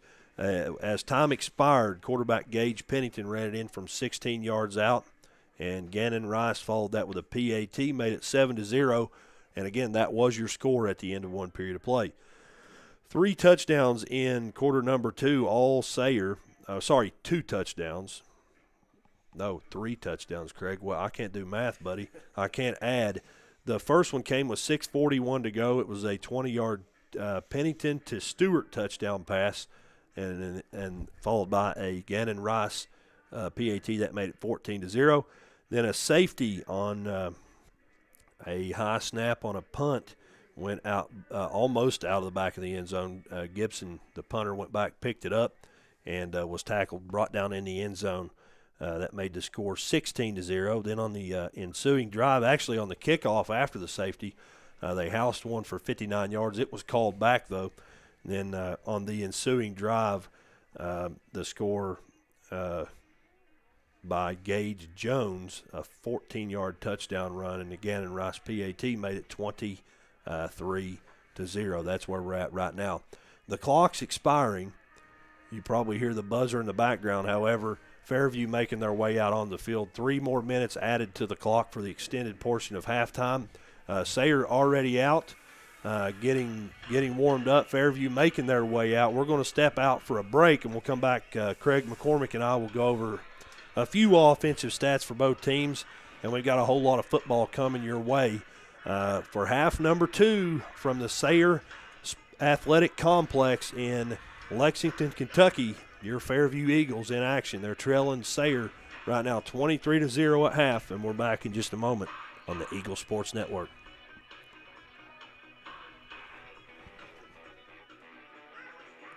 The fine folks at Home Builder Supply, proud sponsors of Fairview Eagles Athletics, have opened a new store named HBS Furniture. It is located at 101 Kentucky Route 1, behind Super Quick. They offer wall-to-wall furniture, as well as many other unique home items that you'll love. Check them out on Facebook at HBS Furniture, or give them a call at 606-750-4238, or look them up online at supplyhomebuilders.com. It's the folks at Home Builder Supply and HBS Furniture that makes this broadcast possible.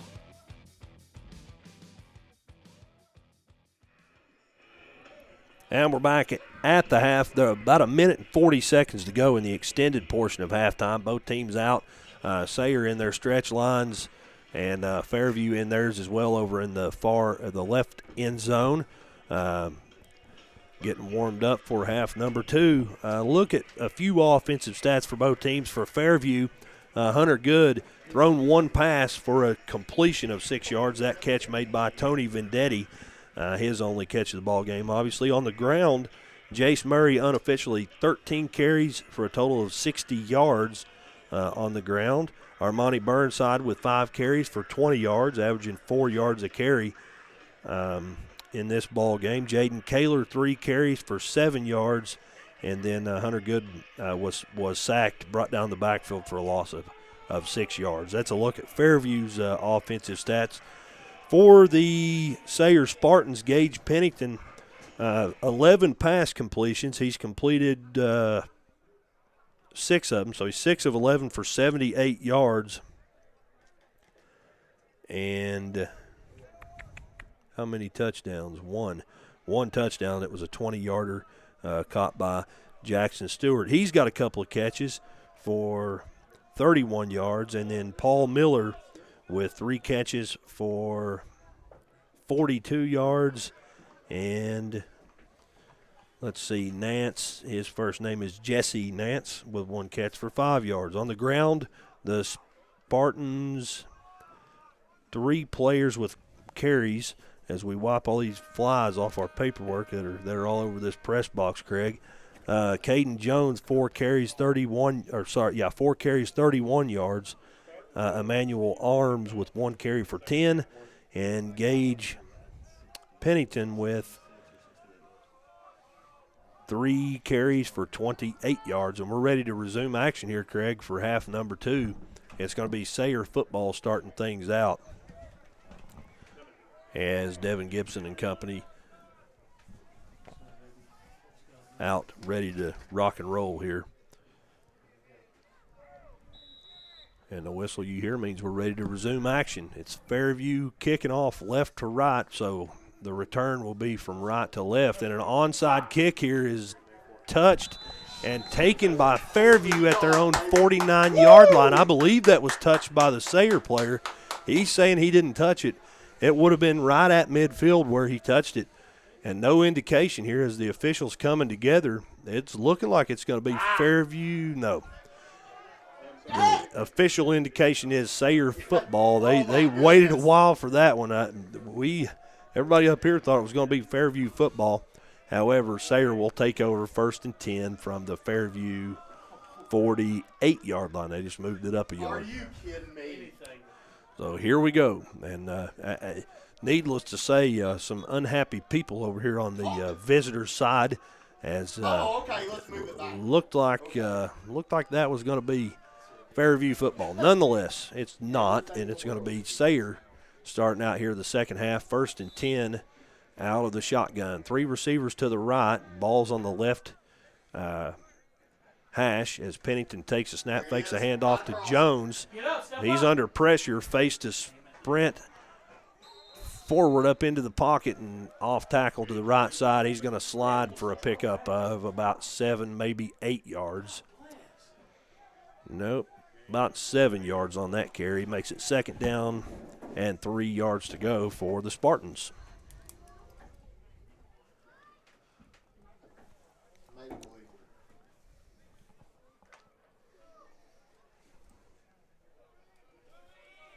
They're going to break the huddle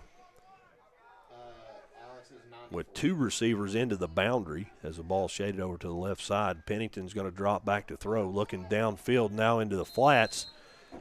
Had his guy, he came back for it, but ball underthrown, not catchable. A.J. Corrigan, the intended receiver, that's going to be incompletion number 6 of the football game for Pennington. He's now 6 of 12 for 78 yards in the contest. Clock stopped with 11:09, and it is no longer halftime on the scoreboard. It's the third period.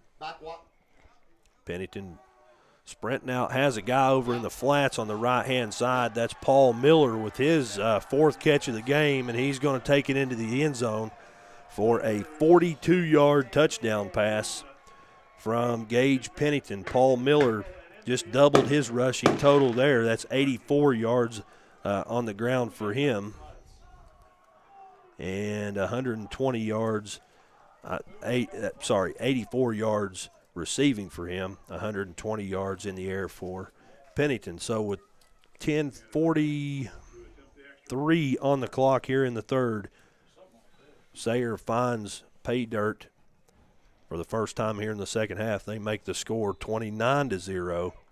The PAT's up, and it's good as well. So your score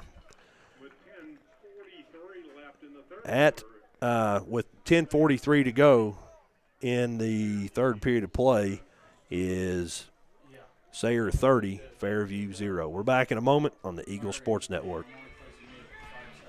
Timber Ridge is committed to delivering the highest quality sheds, barns, cabins, play sets, trailers, greenhouses, and more, all tailored to meet the needs and the budgets of their customers. They offer multiple financing options to help make for the best customer experience possible. They also offer 3 options to get what you want. And with payments starting at $79.50 a month, they make it easy. Timber Ridge offers a quality like no other. Visit them at 195 Argolite Road in Flatwoods, Kentucky. Call them at 606-388-2110. Visit their Facebook page or find them online at timberridgeky.com. And a big thank you to the good folks at Timber Ridge for supporting the student athletes at Fairview High School. The kick is in the air. Burnside, it goes back to get it, and it's going to drop about 2 yards from being out of the back of the end zone and roll through the back of the end zone for the touchback. Fairview will take over 1st and 10 from their own 25-yard line.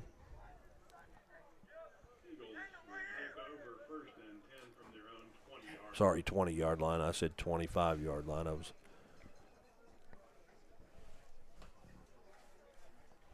And Craig, you were talking about there at the half, or at break, I'm sorry, the difference between last year and this year. Yeah, absolutely. Last year, we had a running clock in the first half. That's right. And we're in the second half, and it's 30-0, yes. But we made a couple small mistakes in the first half, and we're going to make some adjustments, and we're going to come out here and we're going to play our type of football. That's right. Murray takes the snap out of the double-tight wishbone here on first down and falls forward for a pickup of 1 yard. That's his 14th carry of the ball game, 61 yards for him. Clock down to 10 minutes, 15 seconds to go here in the third period of play. And your Fairview Eagles trail 30-0 on the scoreboard. And Fairview doing everything they can to hold on to the football. They break the huddle with 15 seconds on the play clock, and I presume they're going to hold it as long as possible, down to 7 seconds, and they're going to snap it. Another handoff.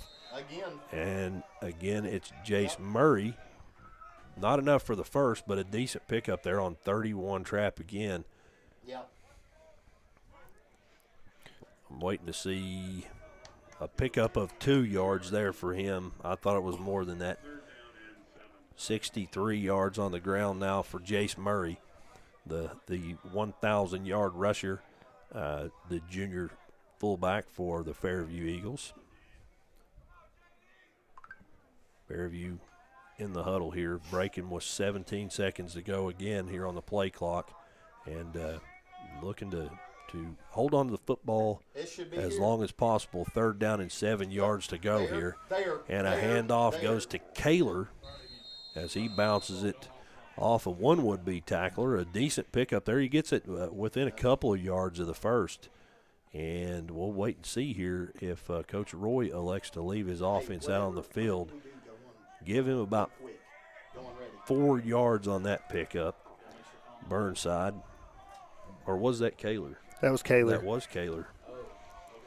You know, Chauncey, I said Kaler. Sorry. We are playing, it seems like an NFL schedule this week, Thursday Night Football. Yeah. We do have a score to update. Russell's beating Carroll County 14-0 in the second quarter. Thank you for that. It's the only game that's being broadcasted tonight. The only one we can get access to anyway. As on 4th down, a pass back as Hunter Good sprinted out to his right, tried to get it back over to Kaler on the opposite side of the field. Hit as he throws, and it falls incomplete. And that'll be a turnover on downs, as Sayre will take over 1st and 10 on the Fairview 27-yard line. One more score here, or a touchdown anyway. 5 points, we'll say, would make it a running clock for the duration of this football game. By the way, Craig, not to change the subject, I got a new charger, and my battery on this computer has not dropped one little bit. That's what we figured was the issue, but I'm glad to know that was it. On 1st down, a shotgun formation as Jones goes in motion from left to right, and a handoff the opposite direction. That was a misdirection. That's Hudson Ward off tackle to the right side, and he's in for the 27-yard touchdown. His first carry of the football game, Hudson Ward from 27 yards out, and that happens with 8:09 to go on the clock, and that makes the score now 36-0.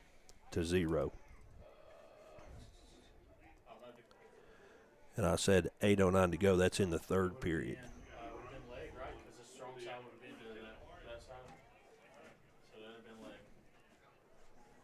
Gannon Rice and company on the point after attempt is up. A high snap. And the kick is good. A great job there by Gage Pennington, the placeholder, to get that one down off the foot of Gannon Rice, off the toe of Gannon Rice. And that makes the score now 37-0. We're back in a moment. Fairview Eagle football here on the Eagle Sports Network. Visit Home Builders Supply at 1560 Diedrich Boulevard in Flatwoods, Kentucky, your one-stop shop for everything for your home. They call it a whole home store for a reason.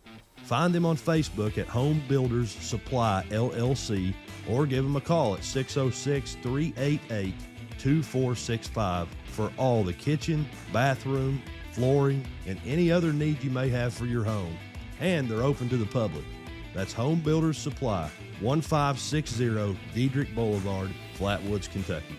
And thank you to the folks at Home Builders Supply for their support of high school student athletes like the ones at Fairview High School.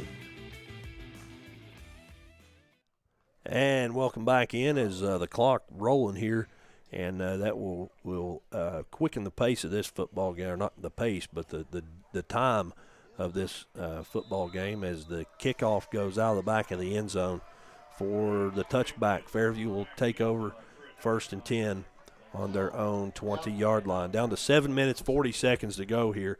And, Craig, while the scoreboard doesn't reflect obviously what we as Fairview fans would like to see, there are several positives to be taken out of this football game. Absolutely. This team's faced a lot of adversity this year. Yep. Losing players. Last year's team, if I'm not incorrect, I might be wrong, I think it was in the 50s by this time last year. And now we're 37-0. That's great accomplishments. A handoff on 1st down out of the double tight wing T formation. That one goes to Murray, and they stand him up at about the 24-yard line, so a 4-yard pickup by Murray. 72 yards on the ground for him tonight. And It is. we do expect to have Coach Alex Roy come up and join us in the post game, which doesn't always happen on the road. He's, with the 2-hour bus ride and all that, but Coach Roy did tell me, I didn't ask because I didn't want to put him on the spot, but he said, hey, I'm going to do my best to get up after the game. Absolutely. I'm sure he's got a lot to talk about. Sure. Great accomplishments this year, no matter what score comes out of this game. And a handoff on first down goes to Burnside, and he tries the play's designed to go to the left side, and he tries to bend it back across the field, and they stand him up. Forward progression, though, gives him the gain of about a yard. 21 yards on the ground for him unofficially here tonight. Down under 6 minutes to go here in the third. 37-0 is your score. Sayre leads the Fairview Eagles.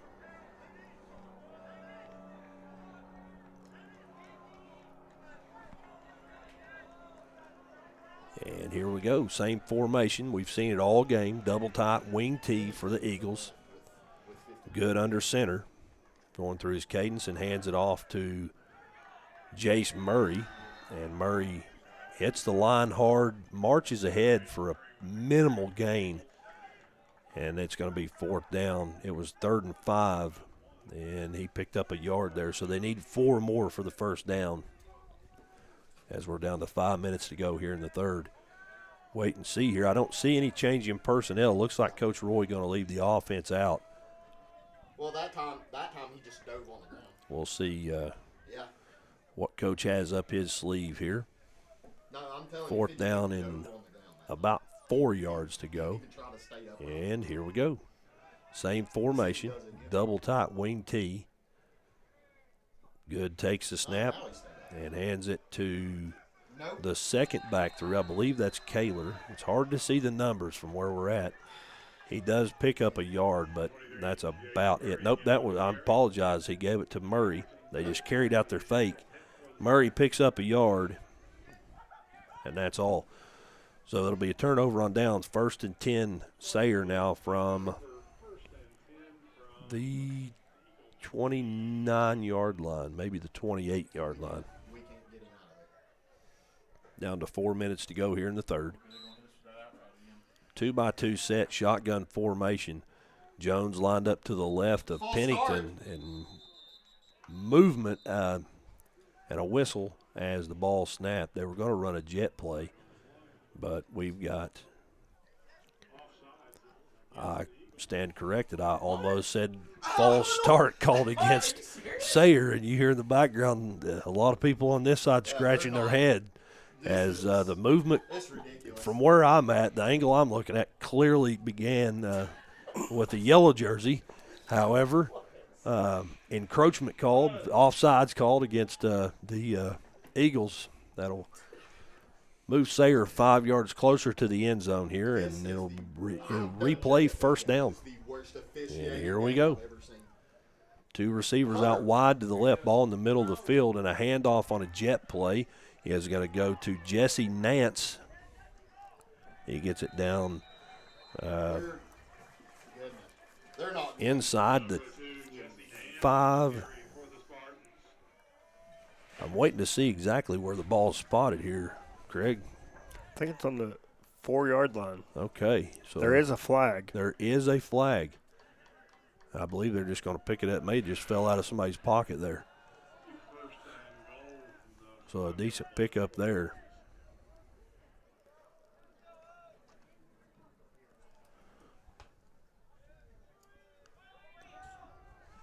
Makes it 1st and goal from about the 5-yard line. Pennington still in the gun. They've not gone under center one time in this ball game. And a handoff to the stand-up back next to him. That is Hudson Ward, who marches it in the end zone. Contact made after the whistle. No flag or anything like that. Hudson Ward marches it in from 5 yards out. His first carry of the ball game. And that makes it now 43-0. I said his first carry of the ball game. I was wrong. His second carry of the ball game, as he had a big 27-yarder touchdown on the last drive. So give him 5 more yards and another touchdown here. And the PAT is up, and it's good as well. So with 2:08 to go, clock should still be rolling here in the third. We're going to step out, take a break. Sayre on top, 44-0. Back in a moment on the Eagle Sports Network. You guys just didn't want it bad enough. That should have been an easy win. What were you doing out there? You got to hustle. You could have made that play if you'd been open. On the car ride home after the game, when you think you're helping by telling me what I did wrong and what I need to work on, all I hear is that I'm not good enough, that I'm supposed to be perfect, that it's not okay to lose. On the car ride home, all I need to hear is how much you love me and enjoy watching me play, that my worth isn't determined by my performance, that even on my worst day, I am worthy, that you see me learning, growing, and doing my best, and that is enough. Brought to you by the Kentucky High School Athletic Association and the Kentucky Athletic Administrators Association. And welcome back in as the clock stopped here with 2:08, and they just started it back there. The official's pretty adamant. Keep that thing going. 44-0 here in the third period of play. Down under 2 minutes to go in the third. And it's going to be Fairview football after the 5-yard Hudson Ward touchdown run one series ago. This time the kick is going to be caught by Devin Gibson. He got kind of a bad read on that, had to turn around to catch it. And he's going to bend it back over as he did the last time he caught a kickoff toward the Fairview sideline. So he ran several yards but only picked up a few as he caught it at about the 5 and got it out to about the 11-yard line. That's where the Eagles will take over 1st and 10 here. Down to 1 minute, 20 seconds to go here in the third, Craig, and the clock's still rolling. Yeah, clock's still rolling. Still making a lot of good accomplishments in tonight's game. Chad Pennington, he's got a good team. Yes, he does. And he knows football, and a lot of people have watched him play. And hats off to the Sayre team and Chad Pennington for the squad he's got out there playing. No question about it, as we're down under 1 minute to go here in the third. Fairview back in the double-tight wing T formation. And Good takes the snap and hands it off to the fullback. And Murray marches ahead for a minimal gain. Should have one more play of offense here after a 2-yard, actually about a 3-yard pickup for Murray. Makes it 2nd down and 7 yards to go. That's his 19th carry of the ball game, 77 yards for him. And that's going to be the final play of the third period as both teams jogging over toward their sidelines, down to 8:76 on the clock. And we'll wait for it to expire before we head out for another break. And the buzzer you hear in the background means we're 3 quarters in the books. After 3 quarters of play, your score, Sayre 44, Fairview 0. Back in a moment on the Eagle Sports Network. You guys just didn't want it bad enough. That should have been an easy win. What were you doing out there? You got to hustle. You could have made that play if you'd been open. On the car ride home after the game, when you think you're helping by telling me what I did wrong and what I need to work on, all I hear is that I'm not good enough, that I'm supposed to be perfect, that it's not okay to lose. On the car ride home, all I need to hear is how much you love me and enjoy watching me play, that my worth isn't determined by my performance, that even on my worst day, I am worthy, that you see me learning, growing, and doing my best, and that is enough. Brought to you by the Kentucky High School Athletic Association and the Kentucky Athletic Administrators Association. And we're back on the Eagle Sports Network. In the fourth quarter, it's Sayre 44, Fairview 0.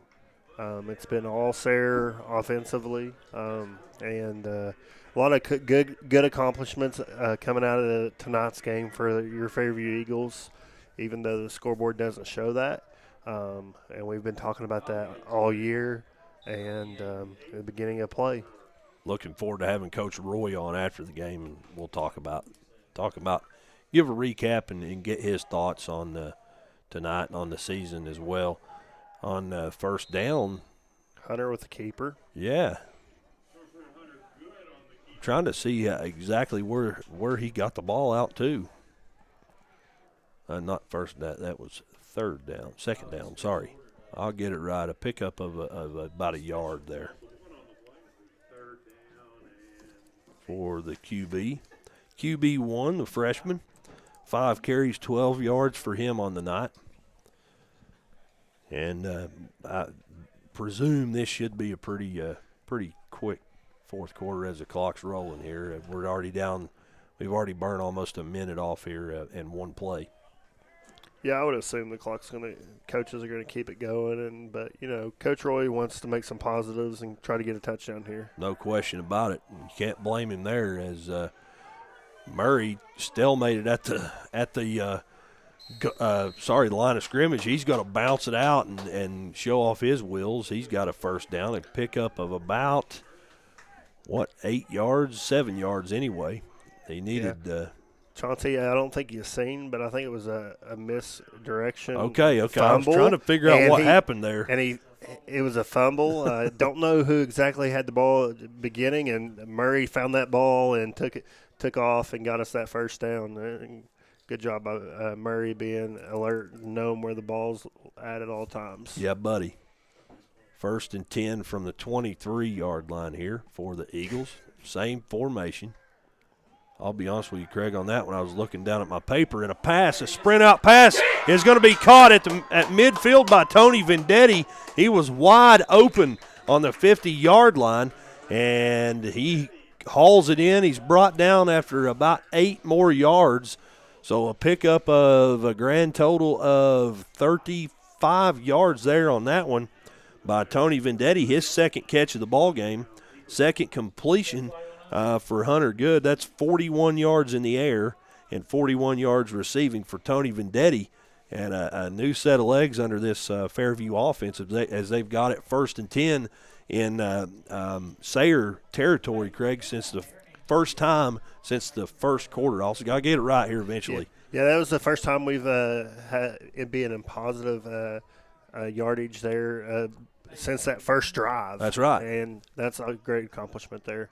A handoff on first down goes to Vendetti as he's brought down after a pickup of a couple there. A little bit of action going on after the play. Some new personnel coming on the field here for Sayre as they're up on the scoreboard. They're electing to put in some new players here as Burnside picks up 2. He's got 23 yards on the night on the ground. And that just shows you what kind of sportsmanship Chad Pennington's got. And I know him and Alex, they talk on a regular basis. Sure. I talk to Alex, and he talks all good about Chad Pennington. And, a lot of teams like to run it up. And Chad Pennington's just not that way because he knows. I think that's only teams that wear orange and black. Yeah, absolutely. Maybe I'm wrong, and I probably shouldn't have said that, but it's true. Nonetheless, Murray takes the handoff on second down, picks up 9 yards, more than enough for the first. And like you said, sportsmanship, when we're trying to teach student athletes sportsmanship, you also got to think as a coach. You got to look at the scoreboard and make the right call. Yes. And that's something Coach Alex Roy has done a great job with. He ain't trying to run up the score on anybody. And, Chad Pennington's not really trying to run up the score here. No. He's showing sportsmanship because that's teaching his kids the same lesson. Same formation as Murray takes another handoff and chugs ahead for a pickup of a few. He's brought down from behind. He was dragging a couple of defenders with him, and I think eventually they were able to pull him down, but not before a gain of about 3 yards. 97 yards unofficially for Jace Murray as he's knocking on the door of 100 more, Craig.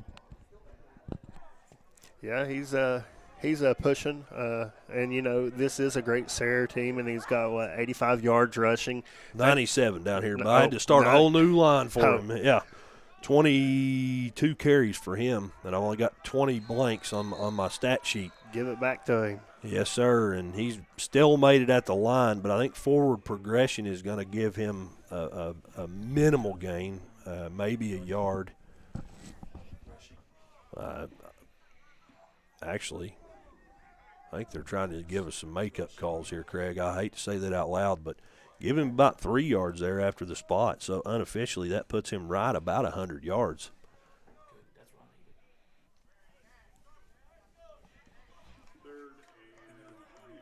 Down to 6:24, and the clock's still rolling here in the ball game. Don't forget, stick around after the game. We'll go over some stats, give you our scoring summary, offensive stats for both teams. We also expect to have a word from Fairview Eagles head man, Coach Alex Roy.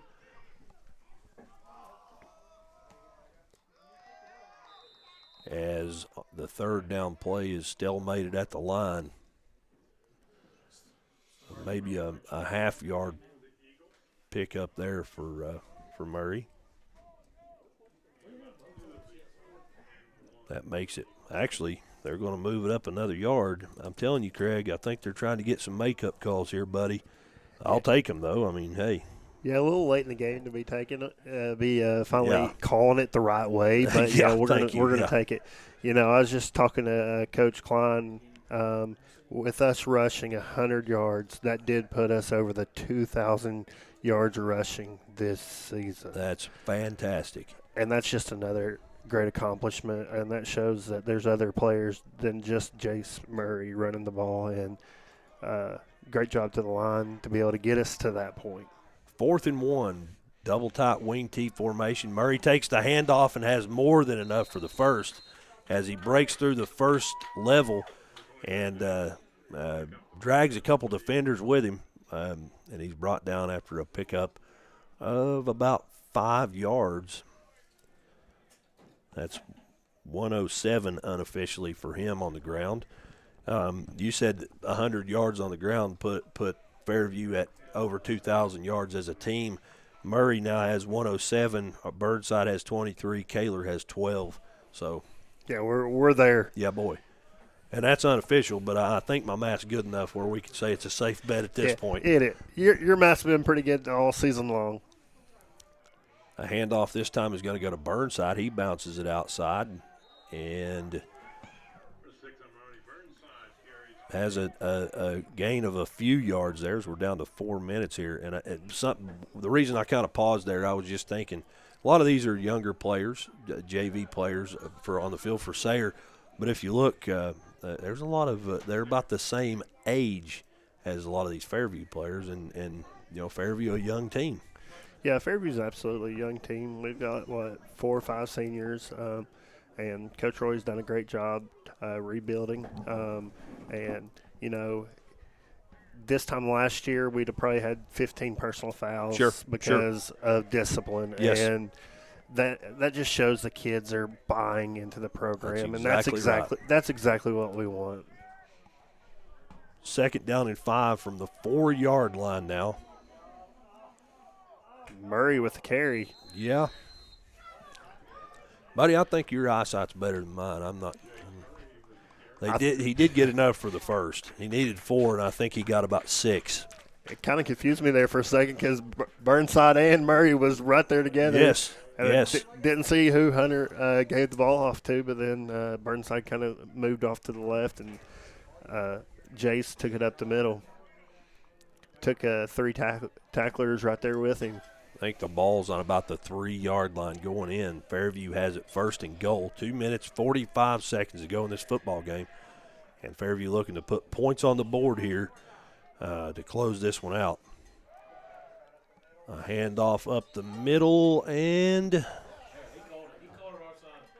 guy on the Fairview sideline indicates touchdown. Yes, sir. So a 4-yard touchdown run there. Who had that football? Who had the daggone football? I believe that was Jace Murray again. I believe that's a pretty safe bet, bub. 117 yards unofficially for him after that 4-yard touchdown run. That happened with 2:32 to go in the football game. Fairview on the board. You know, Chauncey, we're always talking about the accomplishments that we've had. This is first time we've scored, I would say, in a playoff game in the last probably 6 or 8 years. That's a stat we'll try to go find here in a few minutes.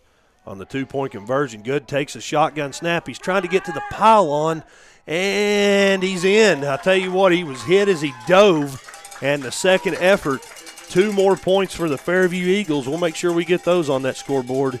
It's not that many.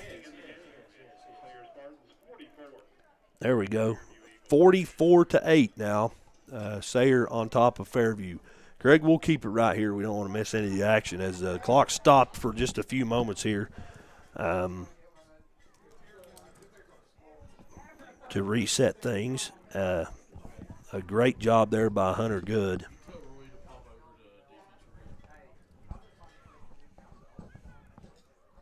With the second effort on the 2-point conversion. Sorry, I was writing down my stat page there. I want to make sure I get that one written down so we can talk about it after the game. 44-8, buddy. That's a whole lot better than 44-0.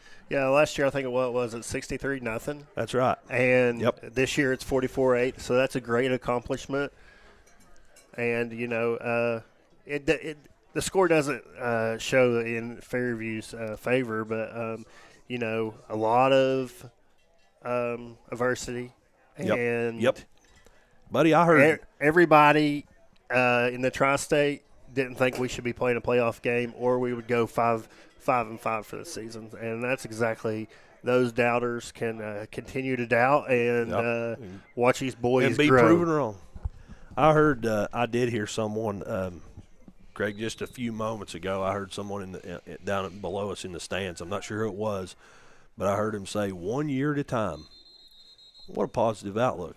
You know what I'm saying? We're building this thing from the ground level 1 year at a time, and it's measurable. Success is measurable, and every year getting better and better and better under Coach Roy. Yeah, absolutely. I think Klein just confirmed it's been 3 years since we've scored a touchdown in a playoff game. Wow. That's huge for a team that beginning of the year we didn't have a quarterback.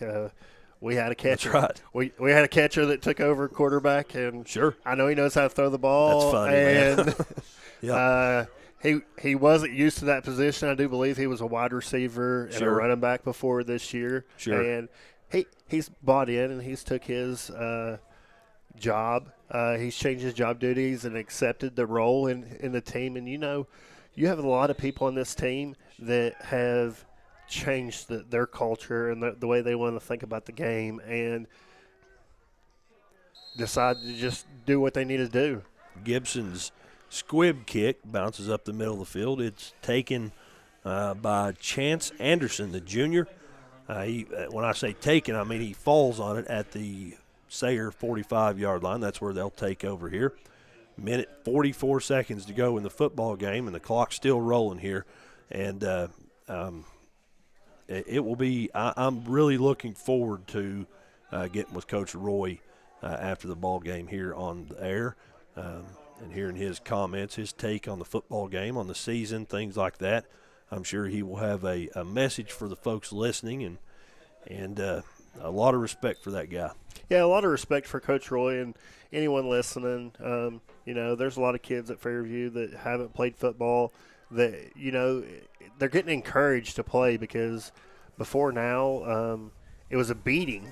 You were taking a beating, and a lot of kids didn't want to do that, and there was a fumble recovery. Yes, sir, a bad snap, and Fairview comes away with it. That one rolls about 15 yards deep into the backfield. Burnside was back there. Gabe Legg was back there, as was Jaden Kaler, but it looks like Mr. Jace Murray, the guy who came away with that bad snap. So it's going to be Fairview football after the turnover, and it'll be interesting to see here. Does Coach Roy and staff try to put on one more touchdown or more points on the board, whatever? And I would be remiss if I didn't say this. That was a bad snap, but I think the pressure from the Fairview defense had a little bit to do with it. whether it be against the JV offense or what. That's a big deal. Yeah, that's a huge deal. And, Coach Roy there called timeout because that was another – we talk about it, great accomplishment that's happening. Sure. And we want to make sure that we do all the good accomplishments. Call that timeout, 47 seconds to go in the game. Hey, let's score. Yeah, that's right, baby. 47.3 seconds to go. Your score, Sayre 44 and Fairview 8. And Fairview's going to take over 1st and 10 with decent field position here as Good's going to sprint out, and his pass is knocked away. I'll tell you what, I got excited there. Vendetti had it in his hands, but it was knocked away. I was just told Roy will be up here to have a post game to send us off for the year. Yes, I got the same text message, buddy. Down to 22 seconds. And here we go, another handoff. This time it is, who is that, Murray? Yes, sir. Yes, sir. Gets it down inside the 10 to about the 8-yard line, so a 9-yard pickup there. And Fairview's going to take the timeout. Hey, you know what? I don't blame him. I do not blame him. Yeah. Put more points on. Hey, a positive is a positive right here. Yeah, absolutely. Sayre's had a great season, and so has Fairview. Yes, sir. And you want to end on a successful note. You don't want to end on a fumble. That's right. And Sayre nail it or anything like that. You want to end on a Fairview touchdown. That shows some accomplishments that's happening. It doesn't matter who's out on the field. You put your best 11 out there and you play. And if you think your best 11 is JV playing against us, then put them out there and you better prove it, because Jace Murray, Burnside, you got Kaler, and you got all that offensive line. They're going to say, you better bring the heat if you want to try to take us down, because we're not going to stop until the buzzer goes off. There you go. 7.8 seconds to go, so presumably one more play here as Fairview elected to take time out. Both teams back out. We're ready to resume action here as Fairview comes out. Ball in the middle of the field. Ball is on the 8-yard line, and a handoff goes to Murray, and he is in for the 8-yard touchdown as time expires in this football game. An 8-yard touchdown run by Jace Murray is going to be the final play of offense for the Fairview Eagles in the 2025 football season, and a good way to end things here, Craig. Yeah, absolutely. That's a huge accomplishment there. Come in the game, we were first drive. It looked awesome, and we made a couple of bad mistakes on defense, and ended up coming out losing to Sayre 44-14. I will say that is for sure in the last 6 years the most we've scored in a playoff game, and that's huge for this team. And this is the seniors' last game, and it's very emotional. But one thing that I will say about these seniors, it's not about me. That's right. And that's the culture that Alex is trying to drive and get into all the players. It's not me ball. We want to focus on what's going to build the program. We're not just settling for that one or two people to get the success. Correct. And I mean, you've seen it all year. If you would have said Hunter Good's throwing the ball in a playoff game, I would have said you're probably crazy. Yep. And I love Hunter Good to death. I helped coach him in baseball, but he got the confidence, and that's something that it takes time getting confidence. It don't matter what you do in life, you have to be confident about what you do to be successful. And these kids, they did that tonight. Amen to that, buddy. We're going to step out, take a break here in the post game. As your final score in this ball game, Sayre 44, Fairview 14. We're going to come back, though, and we will have our scoring summary, tell you how we got to where we are on the scoreboard. We will look at some offensive stats for both teams, and then we plan to have a word from Fairview Eagles head football coach Alex Roy. Again, I didn't ask him to come up because I didn't want to put him on the spot with a big bus ride home and school tomorrow, but he wants to come up and say a few things about the season, and we're really looking forward to that. Back in just a moment here in the postgame show from the Sayre Athletic Complex, where your final score is Sayre 44, Fairview 14. Back in just a moment on the Eagle Sports Network. I'm pretty sure that's 8 years we scored 14 points. You guys just didn't want it bad enough. That should have been an easy win. What were you doing out there? You got to hustle. You could have made that play if you'd been open. On the car ride home after the game, when you think you're helping by telling me what I did wrong and what I need to work on, all I hear is that I'm not good enough, that I'm supposed to be perfect, that it's not okay to lose. On the car ride home, all I need to hear is how much you love me and enjoy watching me play, that my worth isn't determined by my performance, that even on my worst day, I am worthy, that you see me learning, growing, and doing my best, and that is enough. Brought to you by the Kentucky High School Athletic Association and the Kentucky Athletic Administrators Association. And welcome back into the Platinum Industries broadcast booth. Chauncey Griffith, glad to have you along. And we're now joined by the head man of the Fairview Eagles, Coach Alex Roy. Coach, thanks for coming on here so quick in the pregame. Yeah, hey, man, it's always good to be on here. Yes, sir. First of all, what are your immediate thoughts coming out of that one? You know, we've been up here the past 3 years, and every year we come up here, I think a lot of people are expecting the obvious. Yep. I mean, you know, we're a 4 seed playing a 1 seed, and they're a very good 1 seed. But the past 2 years, it's been I think we've given up 130 total points to them. So 44-14, that's improvement. Yes, sir. That's improvement. Yes, sir. You know, a lot of people that are just seeing the score don't realize that halfway through the second quarter it was 7-0. That's exactly right. So, you know, it was scoreless for the entire until the very last play of the first quarter. Yeah, and you know that first, and just like I told them, we went down 23-0. It was pretty quick. They have some firepower over on that side, and it shows. But we were down 23-0 from self-imposed mistakes. Like, it wasn't because they were 23 points better than us or they did special things to be up 23-0. It was because we shot ourselves in the foot. That's right. But, you know, looking at these stats, 134 yards by Murray, 12 yards by Kaler, 28 yards by Burnside. We are moving in the right direction, and this is the first. I did a bunch of this last night, and I was looking at it. 41 by Good. Okay. So we were pretty close to 200 total yards offense on a team that doesn't give up a lot of points. That's exactly right. You know, so I did the math last night, and I looked up everything that has happened over the past 6 years, and this is the first time we've had 2,000 total team rushing yards in 8 years. This is the first time we've had a 1,000-yard rusher in 8 years. This is the first time that we've I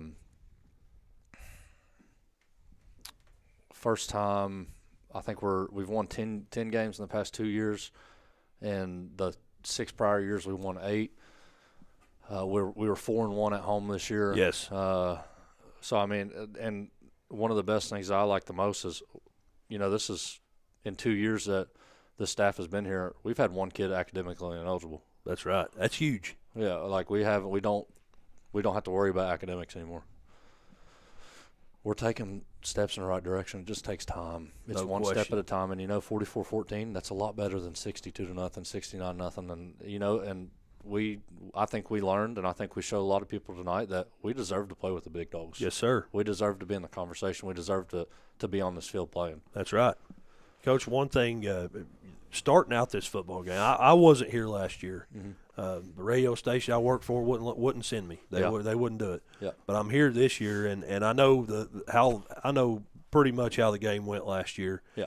Man, that first drive of offense. We took 10 minutes off the clock. 3 first downs. You just weren't able to finish on the scoreboard, but talk about that, man. You know, I think that's just that's the effect of the wishbone, man. Yep. Like you keep on grinding it out. You pick up 4 or 5 yards here and there, and you know, you just keep on hitting them in the same spot, and eventually they're going to fold. But you know, 3 first downs, it took 10 minutes off the clock. And again, like it sat there, and after that second first down, our guys sat there and they said, you know what, we deserve to play these guys. We deserve to be on the same field. Yep. And they took that and listen, Sayre's got some athletes. Yes, they do. And you know what? They exploited our youth. Sure. They exploited our youth. You know, they were attacking. We have 2 freshman safeties. They're going to make mistakes. They've never played Sayre. They've never played in the Kentucky High School State Playoffs. They're going to make mistakes. So, I mean, we're going to learn from it. We're going to take some time off, get back after it after Christmas, and we're going to keep on pushing forward. That's the only thing we can do. Amen to that, buddy. One thing I also noticed during the game was that there were a lot of things that happened, but there wasn't much quit from the Fairview side. No. And I think that's a mentality. That's a discipline that's been instilled. I called a timeout 44-6 with 7 seconds left in the game. Yep. Man, I'm not quitting on them. That's right. So, I mean, if we've got the ball, then we're going to take that chance to score. I love it, man. So, I mean, a lot of people don't take moral wins, but this is a moral victory. Yes, I agree with you. I agree with you. Coach, talk about, you said you're going to take some time off. You got, weights and things like that coming up. For anybody out there who's Fairview's on their radar, whether it be to come here as a player, whether it be to be a supporter, whether it be, somebody that doesn't know Fairview, obviously the season's over. We're looking ahead now. Talk to those people. The season never ends. That's Football right. never ends for me. All right, I think, this is the most stressful time of the year for me, is in season. But, a lot of the work that we do as a coaching staff and a lot of the work that we do as players in this program, like it starts right after Christmas.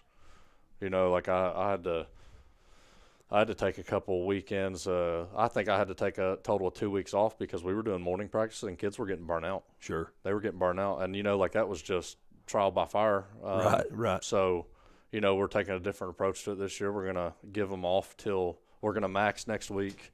We'll get their maxes for off season, and then we'll come back after January, after we get back from Christmas break, and we'll really hit the ground running. We'll start practicing 3 days a week in the mornings because that's about the only time I can get them, because I encourage all these kids to go play basketball, go play baseball, run track. Sure. And do everything that you can because, Sure. you only go through it once. So 6:30 to 7:30 is about the only time I can get them, and, we work for that hour, and it's 3 times a week, and, we find out who loves football and who doesn't. Yes. So, if I'm going to put in that type of effort and these kids are going to put in that type of effort, we're only going to continue to get better. You've got assistant coaches, too, that put in the effort. Yeah.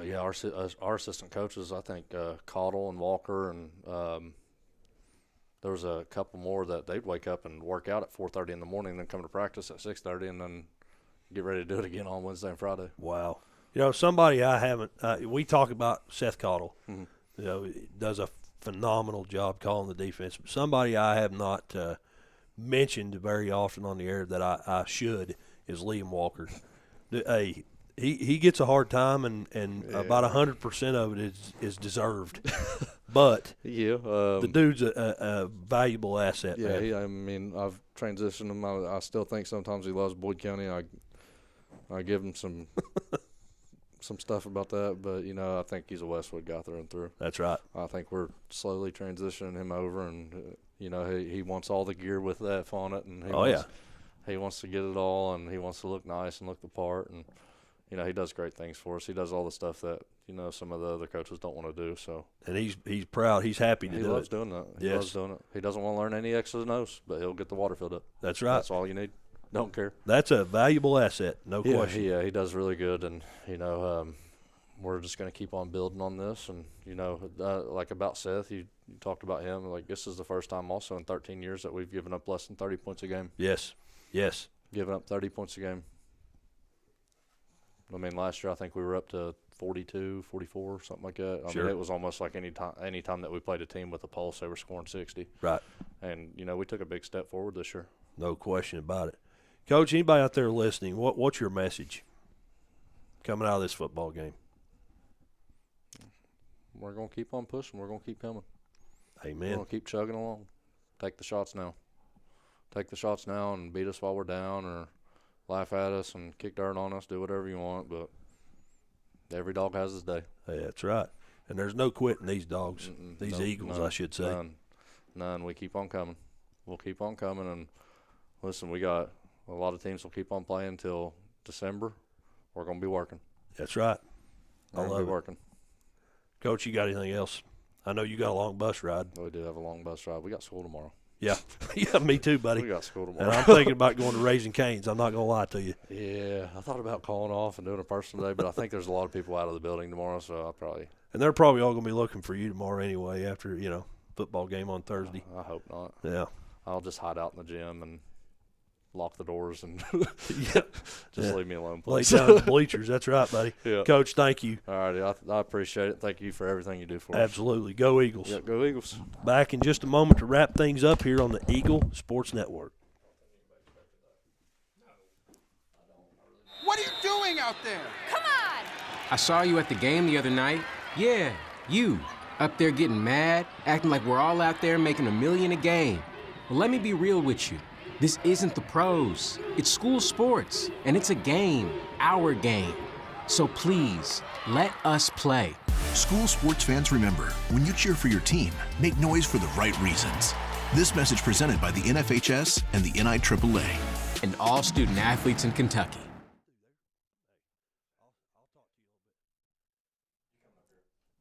And we're back here in Lexington, Kentucky at the Sayre Athletic Complex. A big thank you to Coach Alex Roy and his staff. Hats off to them. Real quick, while we got just a second, go through the assistant coaches. Coach Alex Roy, Bill Music, who is kind of the installer, the godfather of the wishbone here, Brett Parsons, Dakota Taylor, Larry West, Liam Walker, Robbie Klein, Seth Cottle, Zane Purcelli, and Coach Cody Salmons. A big thank you to all those guys. Hats off to them for the job they've done this year. A big thank you to the one and only, and I always say Mr. I don't know why. I guess I respect you. I don't know. But Mr. Craig McCormick, man, thanks for everything you've done. A big thank you to Fairview administration, Mr. Chuck Clark, Mr. Ben Coleman, and all the district-wide administration for allowing us to be a part of this. And folks, I don't think it's any stretch to say that Fairview football is on the rise. Coach Alex Roy, his staff, it's a special thing to be a part of, and we're thankful to be here. For Craig McCormick, I'm Chauncey Griffith. Good night, and God bless.